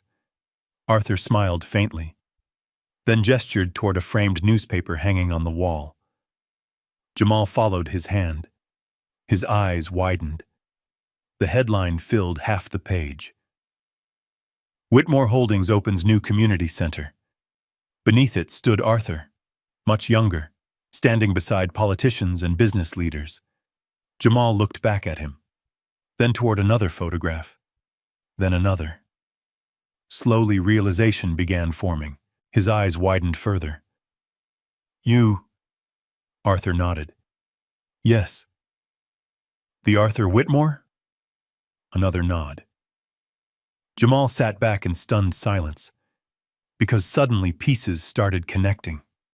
The house, the neighborhood, Margaret, the corporate name on construction signs throughout the city, the buildings, the headlines, the stories. Arthur Whitmore wasn't just wealthy.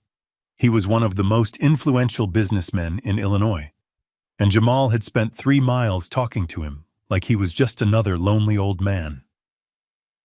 Arthur smiled. You seem disappointed. That broke the tension. Jamal laughed. No, sir. Good. Just surprised. Most people are.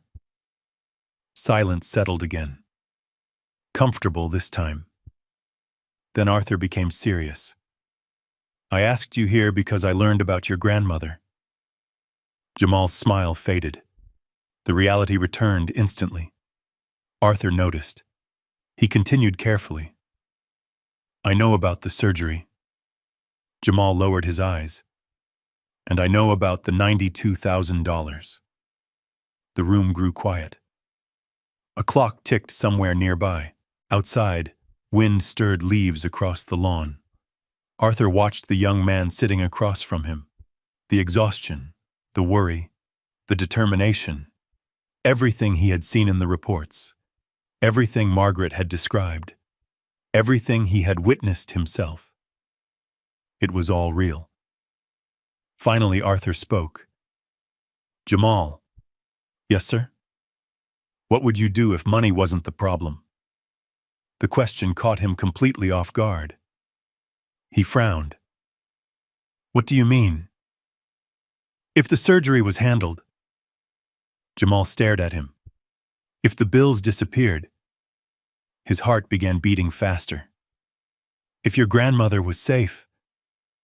Arthur leaned forward slightly. What would you do with your life? The answer came immediately, without hesitation, without calculation. I'd go back to school. Arthur smiled. What would you study? Business. That surprised him. Business? Jamal nodded. I want to build things. Arthur's eyebrows lifted. What kind of things? Housing, The answer hung in the air. Arthur looked genuinely curious now. Housing? Jamal nodded again. People shouldn't have to live the way some families do. Arthur remained silent, listening. I know what it feels like when nobody fixes anything. Jamal looked down briefly, then back up. I know what it feels like when people stop caring. Arthur felt something tighten in his chest. Because the young man had no idea who owned West Marlow Towers, no idea who ultimately carried responsibility for the conditions he described. Yet somehow there was no anger in his voice. Only hope. Only a desire to make things better. Arthur exchanged a glance with Margaret. She saw it too. The reason this young man was different. The reason he stood out. Not because he was struggling. Millions struggled. Not because he was kind, though that mattered. What made Jamal extraordinary was that hardship had not stolen his ability to dream. Arthur looked back at him, then took a slow breath, because the next words would change everything. But before he could speak, Margaret's phone vibrated. She glanced down. The smile vanished from her face. Arthur noticed immediately. What is it? Margaret looked up. Concern filled her eyes. It's Richard Kane. Arthur frowned.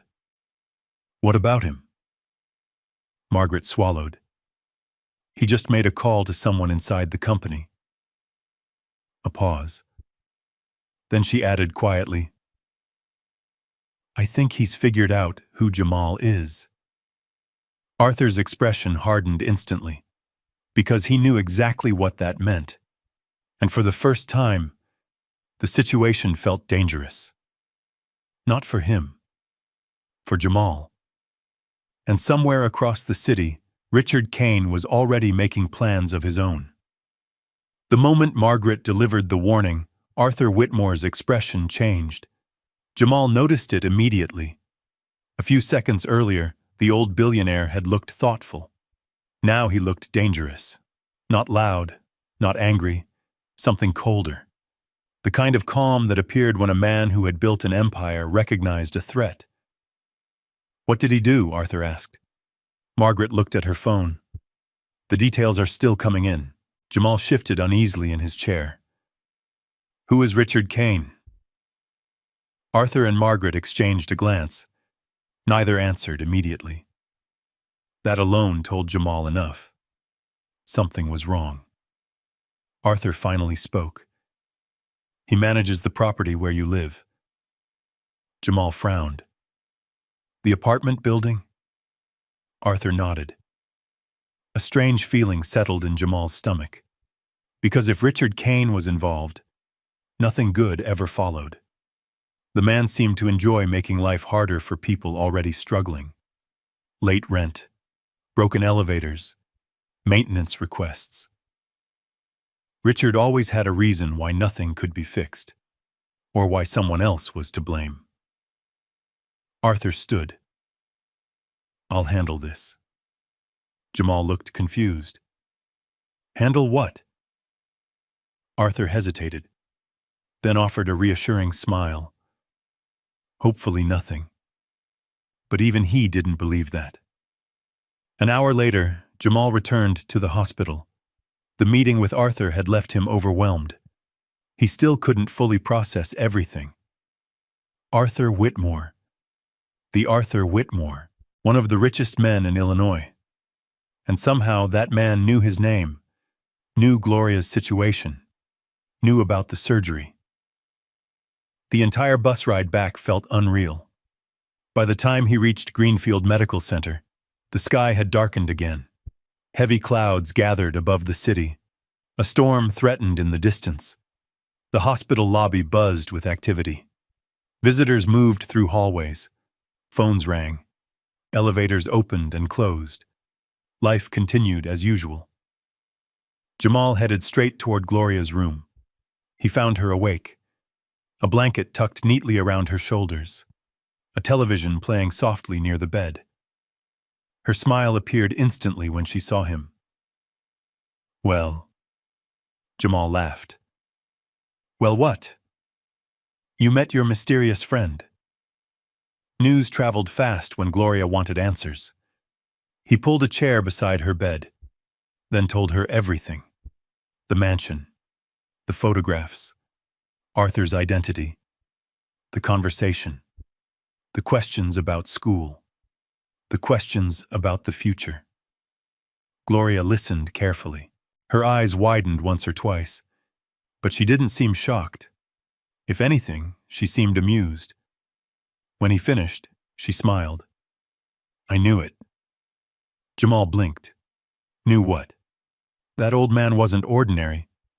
You figured that out from Groceries?" She laughed softly. "No."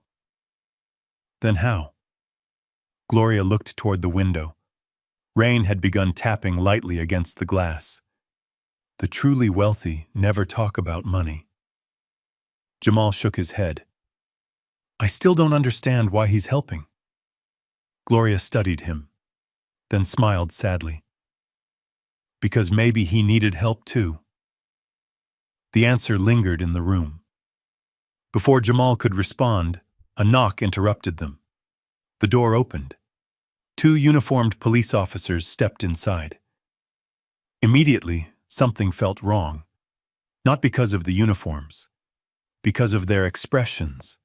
Professional, serious, businesslike. One officer held a clipboard. The other kept his hands folded in front of him. The atmosphere changed instantly. Jamal stood. "Can I help you?" The older officer looked down at the paperwork. "Jamal Carter?" "Yes. We need to speak with you." Gloria's smile vanished. The younger officer stepped forward. "Sir, we've received a complaint regarding an incident involving Arthur Whitmore." Confusion crossed Jamal's face. "What incident?" The older officer checked the report. "An allegation involving possible financial exploitation of an elderly individual."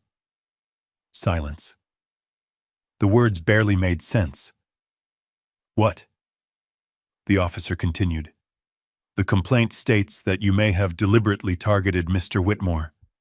Jamal stared at him, certain he had misunderstood. "No." The officer remained calm. "Mr. Carter, we'd like you to come with us." Gloria pushed herself upright. "What are you talking about?" The younger officer glanced toward her. "Ma'am, my grandson didn't do anything." Jamal looked from one officer to the other. The room suddenly felt smaller, warmer, harder to breathe. "I helped him carry groceries." The older officer nodded. "That's what we'd like to discuss." "Discuss?" At the station, reality hit him all at once. This wasn't a conversation. This was an accusation. Gloria's monitor began beeping faster. The sound immediately filled the room. A nurse looked through the doorway. Concern flashed across her face. Jamal raised both hands. "There has to be a mistake." The officers remained professional, but neither backed down. The complaint had been filed. Procedure had begun. And procedure moved forward whether the accusation made sense or not. "Mr. Carter." The younger officer's voice remained respectful. "We need you to come with us." Gloria grabbed Jamal's wrist. Her hand trembled. He didn't do anything. The heart monitor beeped faster. The nurse entered quickly. "Mrs. Carter, please try to relax." But Gloria wasn't listening. Her eyes remained locked on her grandson. The same grandson she had spent 18 years protecting. The same boy who had sacrificed everything for her. The same boy now being treated like a criminal. Fear flooded her face. Not for herself. For him. Jamal knelt beside the bed. "It's okay." "No." "Grandma." "No." Her voice cracked. Tears filled her eyes. The sight nearly broke him. Because Gloria rarely cried, almost never. Yet now she looked terrified. The nurse adjusted the monitor. The beeping continued. The officers exchanged uncomfortable glances. Neither seemed happy about this. But the situation had already moved beyond personal feelings. The complaint existed. The report existed. Someone had made serious accusations, and now they were following procedure. The older officer stepped forward. "We'll keep this as smooth as possible." Jamal slowly stood. His legs felt heavy. The room felt distant, unreal, like he was watching someone else's life unfold. The younger officer carefully placed handcuffs around his wrists. The metal clicked softly. One sound, then another. The entire room froze. Gloria gasped. The nurse looked away. Jamal lowered his eyes. Not because he was ashamed, because he couldn't bear seeing Gloria's face. "Grandma," her eyes filled completely. "You didn't do anything." "I know. They can't. It's okay." But it wasn't. Nothing about this was okay. The officers guided him toward the door. The hospital hallway stretched endlessly ahead. Bright lights, polished floors, quiet conversations, visitors waiting in chairs. Everyone looked up. Everyone watched. Some looked curious. Some looked suspicious. Some looked away. Jamal kept walking, because he had spent his whole life learning how to survive moments exactly like this. Moments when people assumed the worst before hearing the truth. Moments when explanations didn't matter. Moments when all he could do was endure. Behind him, Gloria called his name. The sound stopped him for half a second. Just half a second. He turned. She sat upright in the hospital bed, tears running down her face, a nurse holding her shoulder, machines beeping urgently around her. Jamal. The word shattered something inside him. He forced a smile he didn't feel, a smile meant only for her. Then he nodded and disappeared into the hallway. Outside, rain began falling harder. Thunder rolled somewhere beyond the city skyline. The police cruiser pulled away from the hospital entrance. Its red taillights reflected across wet pavement. Several floors above, Gloria sat trembling in her hospital bed. Several miles away, Arthur Whitmore's phone rang. Margaret answered first, listened, then looked toward Arthur. The color drained from her face. "What happened?" Arthur asked. Margaret lowered the phone slowly. Her voice came out barely above a whisper. Richard moved first. Arthur stood immediately. His chair slid backward. "What did he do?" Margaret looked directly at him. "He filed a report." Arthur's eyes hardened. "What kind of report?" The answer hit like a hammer. A criminal complaint against Jamal. Silence filled the room. Then Arthur reached for his coat. Because suddenly, this was no longer about helping a young man. Now it was about protecting him. And somewhere downtown, sitting alone in an interrogation room, Jamal Carter had no idea that the only thing standing between him and disaster was the one old man he had helped in the rain. The room was smaller than he expected. Gray walls, a metal table bolted to the floor, 2 chairs, one flickering fluorescent light overhead, no windows, no clock, just silence. The kind of silence that seemed to stretch forever. Jamal sat alone. His wrists still carried faint red marks from the handcuffs. He rubbed them absently. Not because they hurt, because everything else did. His grandmother, the surgery, the accusation, the look on Gloria's face when they led him away. That image wouldn't leave him. It replayed over and over. The fear in her eyes, the helplessness, the tears. Jamal lowered his head.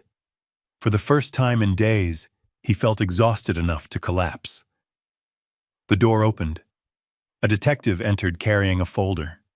Mid-50s, gray hair, tired eyes. His badge identified him as Detective Warren Briggs. Unlike television detectives, he looked more like a school principal than an investigator. He sat down across from Jamal, opened the folder, then looked up. "Jamal Carter, yes, sir." Briggs studied him quietly. The detective had expected something different. Maybe nervousness, maybe anger, maybe a rehearsed story. Instead, he saw a tired young man who looked like he hadn't slept in days. "Do you know why you're here?"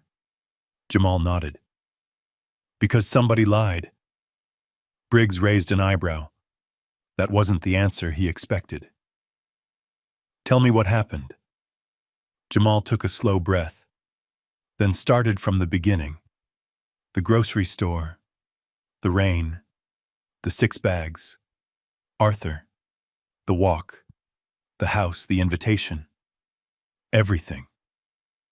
He left nothing out, not because he thought it sounded convincing, because it was simply the truth. The detective listened carefully, occasionally making notes, occasionally asking questions, but mostly listening. 20 minutes later, Jamal finished. Silence filled the room. Briggs leaned back. "You carried 6 bags of groceries 3 miles through the rain?" "Yes, sir." "And you didn't ask for money?" "No." "Why?" The question sounded almost genuine. Jamal blinked. "Because he needed help." Briggs stared at him, then looked down at the report, then back at Jamal. "Most people would have taken the money." "Maybe." "You didn't?" "No." "Why not?" Jamal shrugged. "My grandma raised me different." For several seconds, neither spoke.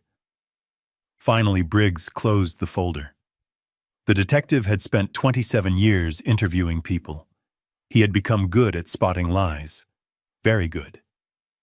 Something about Jamal didn't fit the accusation. At all. Unfortunately, personal feelings didn't matter. Procedure still mattered. Evidence still mattered. Reports still mattered. The detective stood. "I'll be back." The door closed again. Jamal sat alone. The silence returned. This time louder. Outside the interrogation room, things were moving much faster. Arthur Whitmore's black sedan pulled into the police station parking lot at 5:48 p.m. The rain had returned. Streetlights reflected off wet pavement. Margaret stepped out first. Arthur followed. The moment he entered the station lobby, conversations began slowing, then stopping, because everyone recognized him. Officers, clerks, visitors, reporters near the front desk. Arthur Whitmore wasn't just wealthy. He was a Chicago institution. A man whose name appeared on hospitals, libraries, and scholarship programs. A man who rarely appeared anywhere without purpose. Tonight, he looked very purposeful. The desk sergeant immediately stood. "Mr. Whitmore." Arthur nodded politely. "I'd like to speak with whoever is handling the complaint against Jamal Carter." The sergeant hesitated, then pointed toward a hallway. "Detective Briggs." "Thank you." Arthur continued walking. Margaret kept pace beside him. Her phone vibrated continuously. Corporate calls, legal calls, media inquiries. She ignored all of them. None mattered right now. At the far end of the hallway, another man stepped out of an office. Tailored suit, silver hair, leather briefcase, confident posture. Arthur smiled slightly. "Good." The man nodded. Graham Bennett, Arthur's personal attorney, one of the best lawyers in Illinois. and one of the few people Arthur trusted completely. Graham extended a hand. I came as soon as Margaret called. Arthur shook it. What do we have? The lawyer opened his briefcase. Several folders appeared. Photographs, reports, printouts. Most importantly, security footage. Arthur's home security system recorded everything. Every arrival, every departure, every conversation near the entrance. The footage showed Jamal arriving, being invited inside, leaving empty-handed, refusing payment. Everything. Every second destroyed the accusation. Graham smiled thinly. We have enough to bury this complaint. Arthur nodded. Good. Meanwhile, across town, Richard Kane sat alone in his office. The first wave of relief had already faded, because something felt wrong. Very wrong. He had expected a phone call by now. Confirmation. Progress. Something. Instead, there was silence. The kind of silence that usually meant trouble. His phone suddenly rang. Richard grabbed it immediately. Hello? The voice on the other end belonged to someone he knew, a former colleague at Whitmore Holdings. The man's tone sounded nervous. Richard. What? A pause. Then, Arthur knows. The blood drained from Richard's face. What? He knows about the complaint. Richard stood abruptly. His chair rolled backward. How? Because he's at the police station. Silence. Pure silence. Then another sentence, one that felt like a hammer. And he brought Graham Bennett. Richard nearly dropped the phone, because everybody knew what that meant. Arthur Whitmore never brought Graham Bennett unless someone was about to lose everything. Back at the station, Detective Briggs reviewed the security footage. Once, twice, then a third time. The video was crystal clear. No theft, no manipulation, no deception. Just a young man helping an old man, then politely leaving, empty-handed. The detective exhaled slowly. The case had collapsed. Completely. He closed the laptop, then looked toward Graham Bennett. So the complaint is false? Graham nodded. Obviously. Briggs rubbed his forehead. Who filed it? Margaret handed over another document. The detective read the name. His expression changed immediately. Richard Kane, property manager. Whitmore Holdings. Briggs looked up, interesting. Very interesting. Because suddenly this no longer looked like a misunderstanding. It looked intentional. The detective stood. I'll handle the paperwork. Arthur nodded. But before Briggs could leave, Arthur spoke. One more thing. The detective turned. Arthur's voice remained calm. Almost too calm. The young man in that room, he pointed toward the interrogation area, has spent 3 days trying to save his grandmother's life. Briggs listened. He carried my groceries home because nobody else would help. Arthur's eyes hardened. He belongs with his family tonight. The detective nodded once. Understood. 10 minutes later, the interrogation room door opened. Jamal looked up, expecting more questions. Instead, he saw Graham Bennett. The lawyer smiled warmly. Mr. Carter. Jamal frowned. Who are you? Graham Bennett. The lawyer stepped inside. I'm here on behalf of Arthur Whitmore. Confusion crossed Jamal's face. What happened? Graham's smile widened slightly. The truth happened. Jamal stared at him, still not understanding. Then Graham said the words that changed everything. You're free to go. For several seconds, Jamal simply sat there, not moving, not speaking. The words felt unreal, like hearing another language. Finally, he managed, "What?" "The complaint has been disproven." Jamal blinked.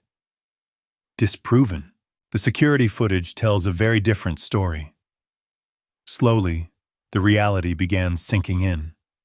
The accusation, the footage, Arthur, the lawyer, the truth, all of it. A weight lifted from his chest. Not completely. His grandmother was still in the hospital. The surgery still loomed. Life was still uncertain. But at least this nightmare was ending. Graham extended a hand. "Come on." Jamal stood. His legs felt weak. The hallway seemed brighter somehow. Larger, lighter. As they walked toward the exit, he noticed Arthur waiting near the lobby. The old man stood beside Margaret, cane in one hand, coat draped neatly over his shoulders, watching, waiting. The moment Arthur saw him, he smiled. Not a billionaire's smile, not a corporate leader's smile, just a grateful old man's smile. And suddenly, Jamal realized something. The man he had helped in the rain hadn't forgotten, not for a second. But neither of them knew that while Jamal was walking free, Richard Kane was already watching his entire life begin to collapse. The call came at 7:12 p.m.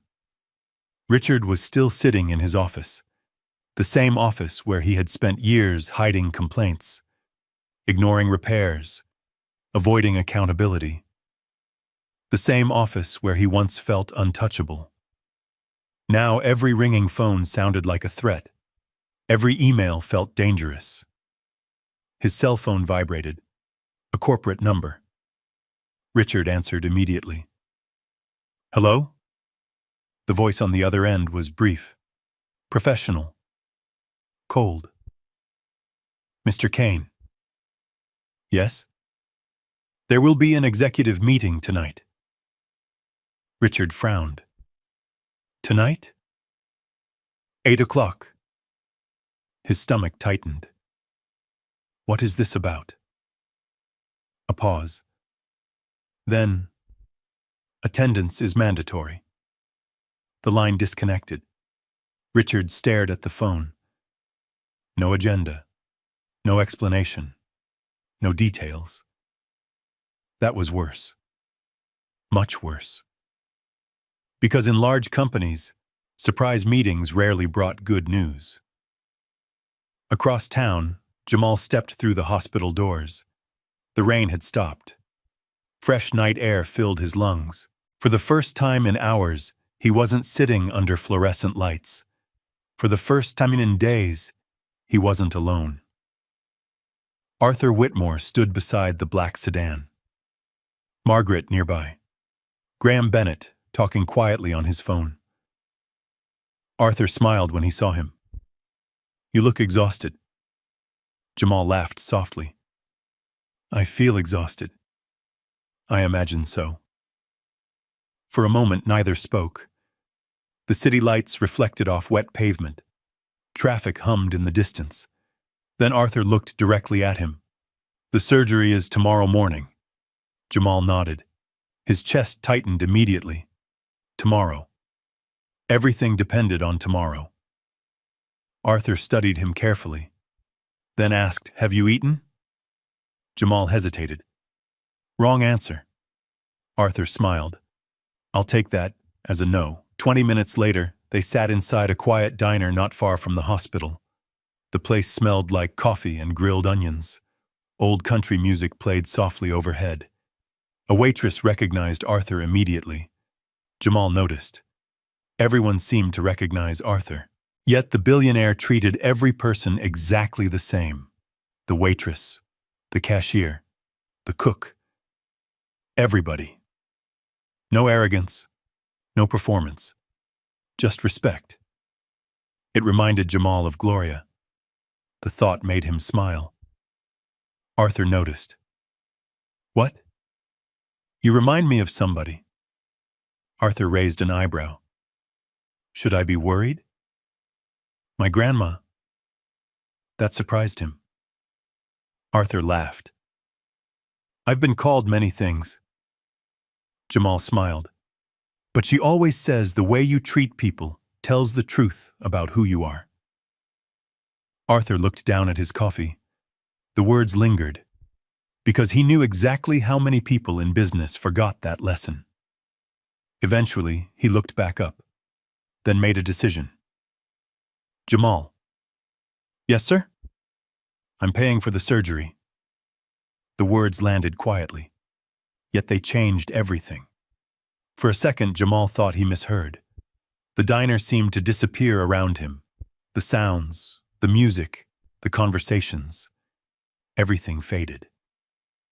What? Arthur's expression remained calm. The surgery. Jamal stared. $92,000.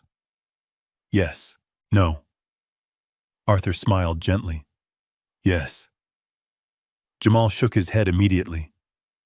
No, sir. Arthur expected that. I appreciate it. You don't have to, I know. No. Arthur leaned forward. Jamal. The young man looked overwhelmed, almost panicked. I can't let you do that. Why? Because... The answer died halfway out. Because what? Because he wasn't used to receiving help? Because he didn't know how? Because life had taught him that nothing came free? Arthur understood. The old billionaire nodded slowly. I know what you're thinking. Jamal lowered his eyes. You don't owe me anything. Arthur smiled. Actually, I do. Jamal looked confused. Arthur continued. 3 days ago, I was standing in the rain. Silence. You didn't know who I was. A pause. You didn't know what I owned. Another pause. You didn't know I could ever repay you. Jamal said nothing. Because it was true. Arthur's voice softened. You helped anyway.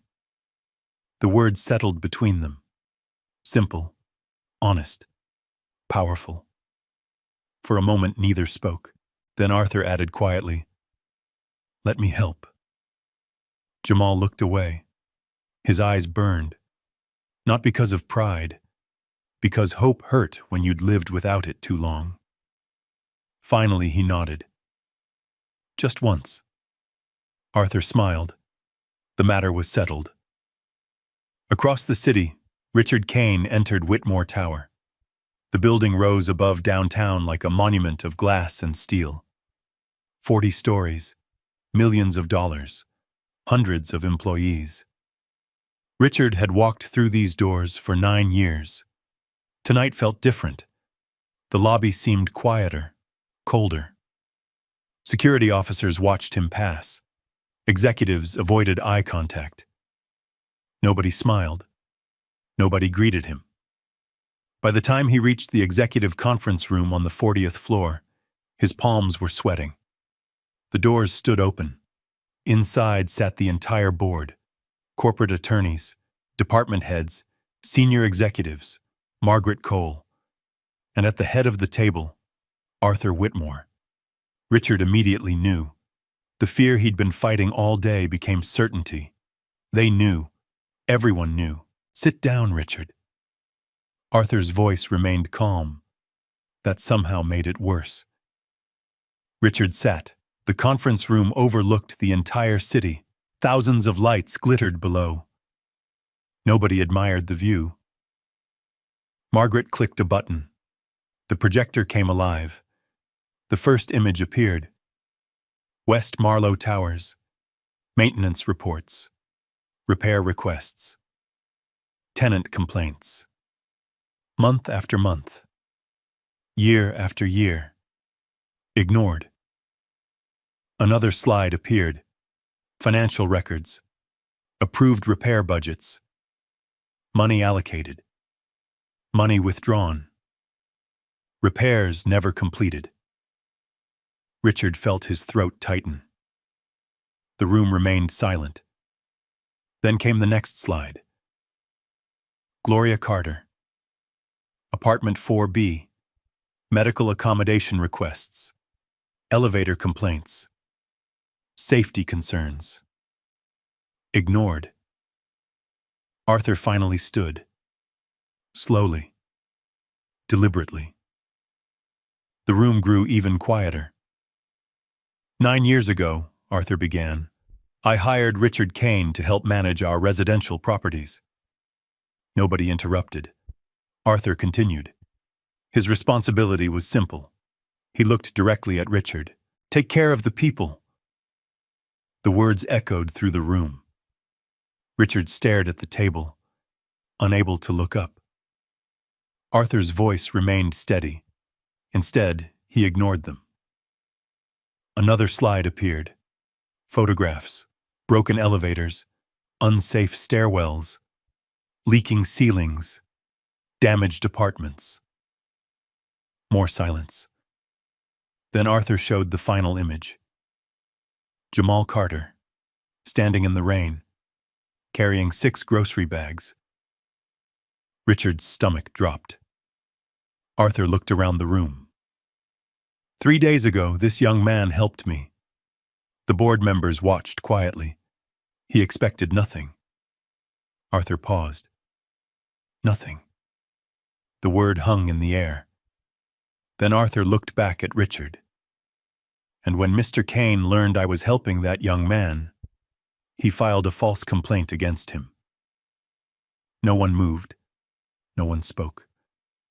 The accusation filled the room like thunder. Arthur continued.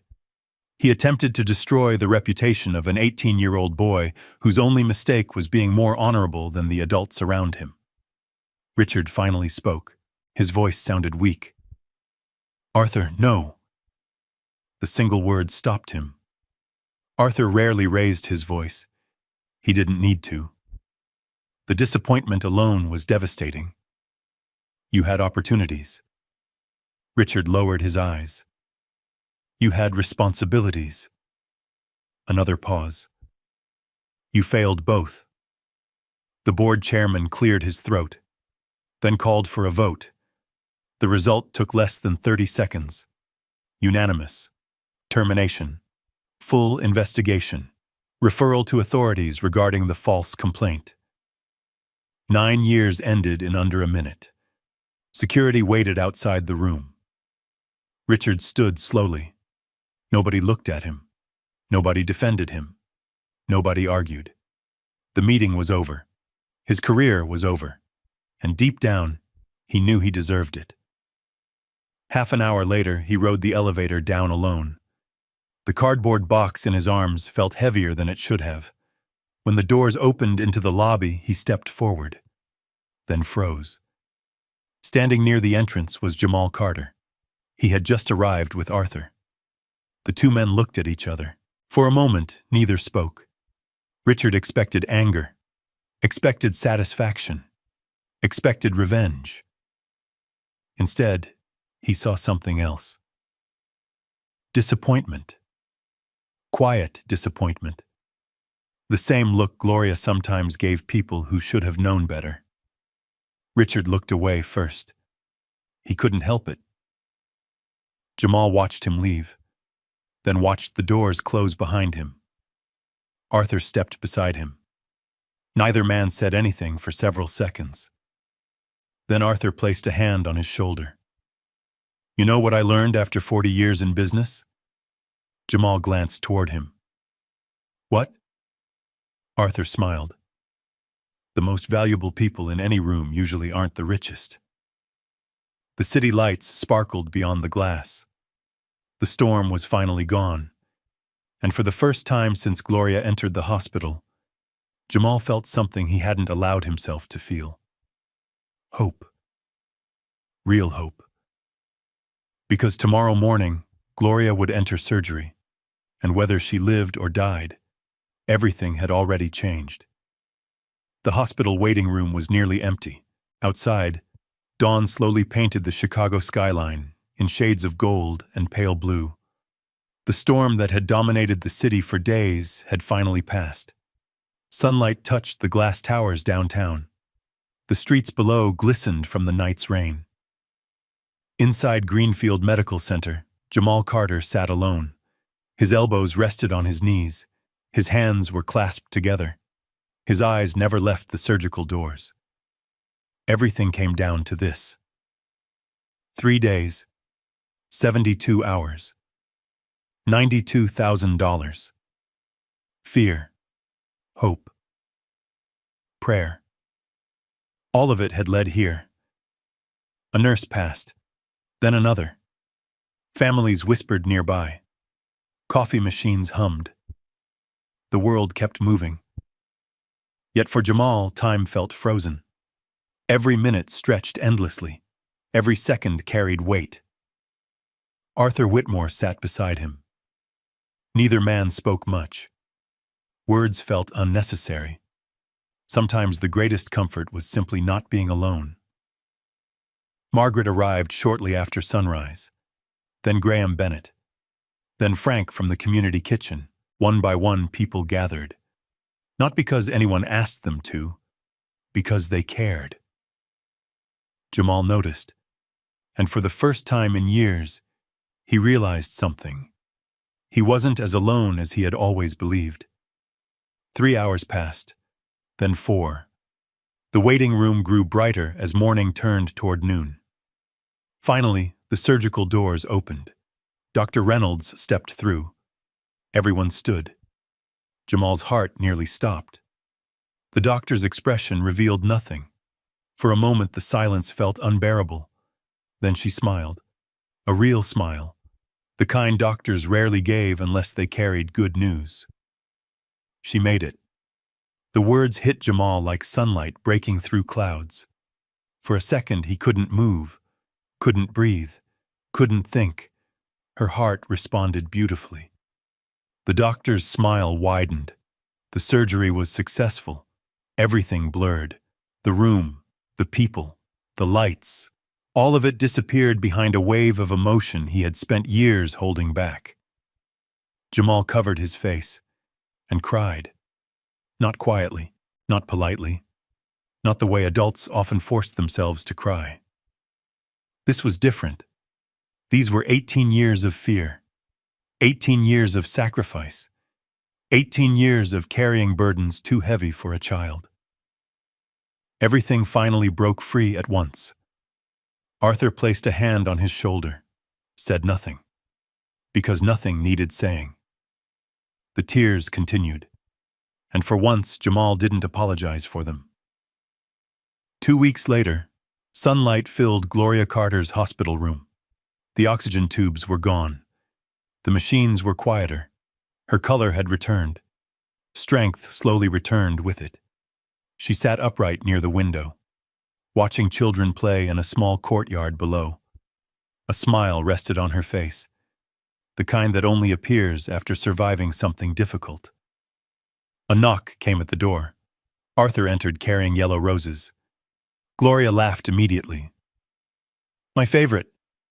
Arthur grinned. "I had help choosing them." "Jamal?" "Immediately." That earned another laugh. The room felt warm, comfortable, alive. Arthur sat beside her. For nearly an hour they talked. About Chicago, about grandchildren, about old memories, about life. At one point, Gloria looked directly at him. Her eyes softened. "You saved my grandson." Arthur shook his head. "No." "Yes, you did." He smiled gently, then glanced toward the hallway where Jamal was speaking with a nurse. "Truth is," Arthur paused, "he saved me first." Gloria studied him, understanding immediately, because loneliness recognized loneliness, and healing recognized healing. Several weeks later, Arthur Whitmore stood at a podium inside the headquarters of Whitmore Holdings. Reporters filled the room. Cameras flashed. Executives watched from the back. Beside Arthur stood Jamal Carter. still uncomfortable wearing a suit, still adjusting the tie, still looking like someone who hadn't fully accepted that his life had changed. Arthur smiled toward the crowd, then announced something nobody expected. The Carter Kindness Fund, a scholarship program created for young people from low-income communities who demonstrated extraordinary compassion and service. Full tuition, housing, books, support, opportunity, hope. Jamal became the first recipient. The room erupted in applause. Reporters rushed to ask questions. Photographers captured the moment. Yet none of that mattered as much as one thing. Gloria was there, watching proudly from the front row. Months passed. Winter faded. Spring arrived. Then summer. Life slowly rebuilt itself. The changes came one step at a time. Jamal returned to school, then enrolled in college, business administration. Exactly as he had dreamed. Arthur kept his promise. Every tuition payment, every textbook, every opportunity, handled. But Arthur never called it charity. He called it investment. An investment in someone who deserved a chance. Gloria moved into a new apartment, a beautiful place on the west side. Clean hallways, working elevators, safe neighborhoods, large windows overlooking a park. Every morning sunlight poured through those windows.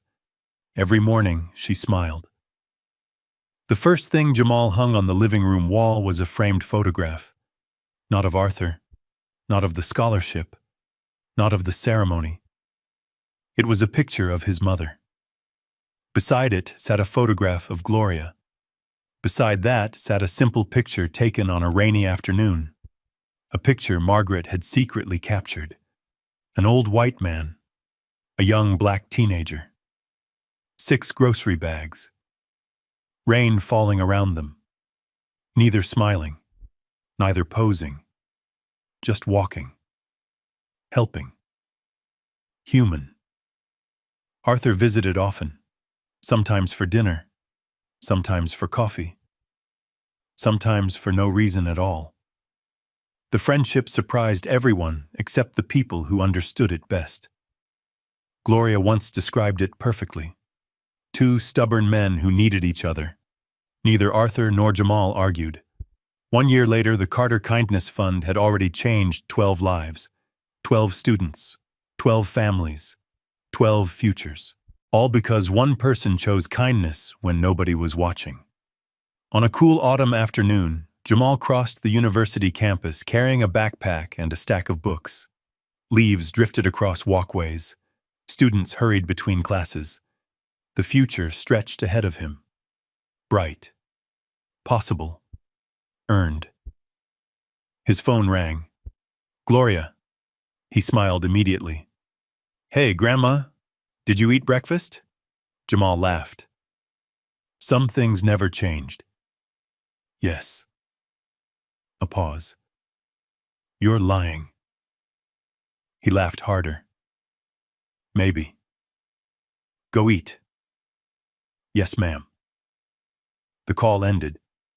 Jamal slipped the phone into his pocket, then continued across campus.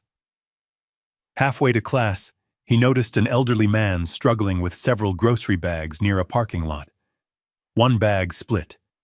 Cans rolled across the pavement. People walked around him. Nobody stopped.